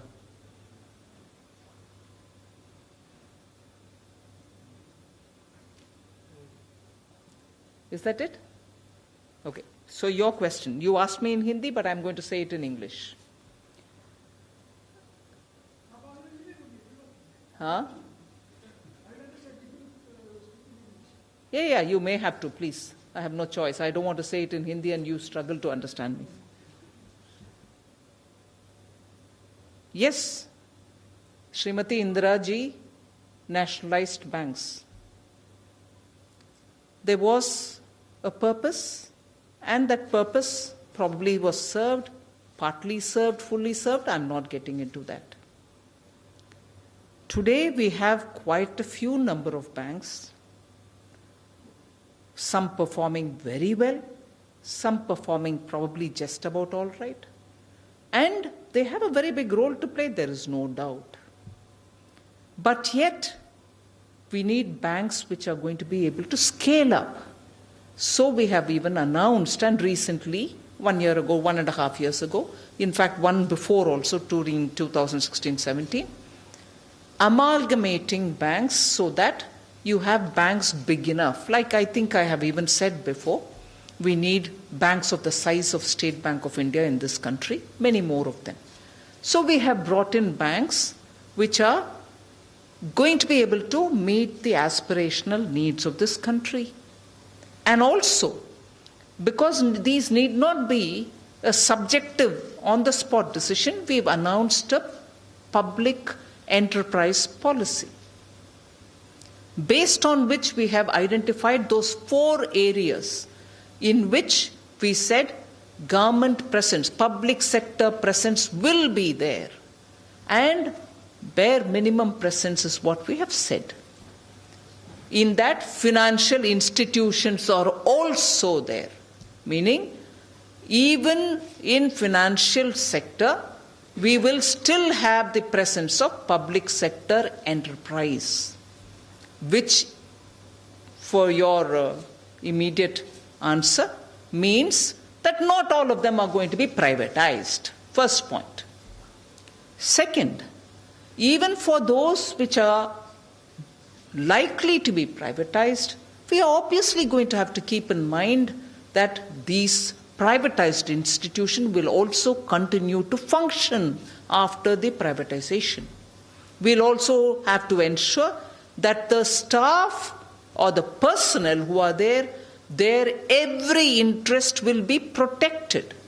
So we will ensure that we are not going to be disinvesting, or we are not going to be selling them off because whatever may happen to them, we are not worried. No, we want financial institutions to get more equity, more people to put in money into them to make them sustainable. We also want their staff to be able to perform the duties which they have really acquired as a skill over the decades and run the banks. So, very quickly, if you kindly have a look at the public sector enterprise policy which we have come out with and identified those core sectors in which the presence of public sector enterprises will still continue, even financial sector is in it. So, to immediately, quickly conclude saying, oh, every bank is going to be sold off, is not right. And even whether it is banks or any other privatization, I want to take this opportunity to tell, through you, the media, that the interest of the workers, interest of those who have put in services over the decades will absolutely be protected.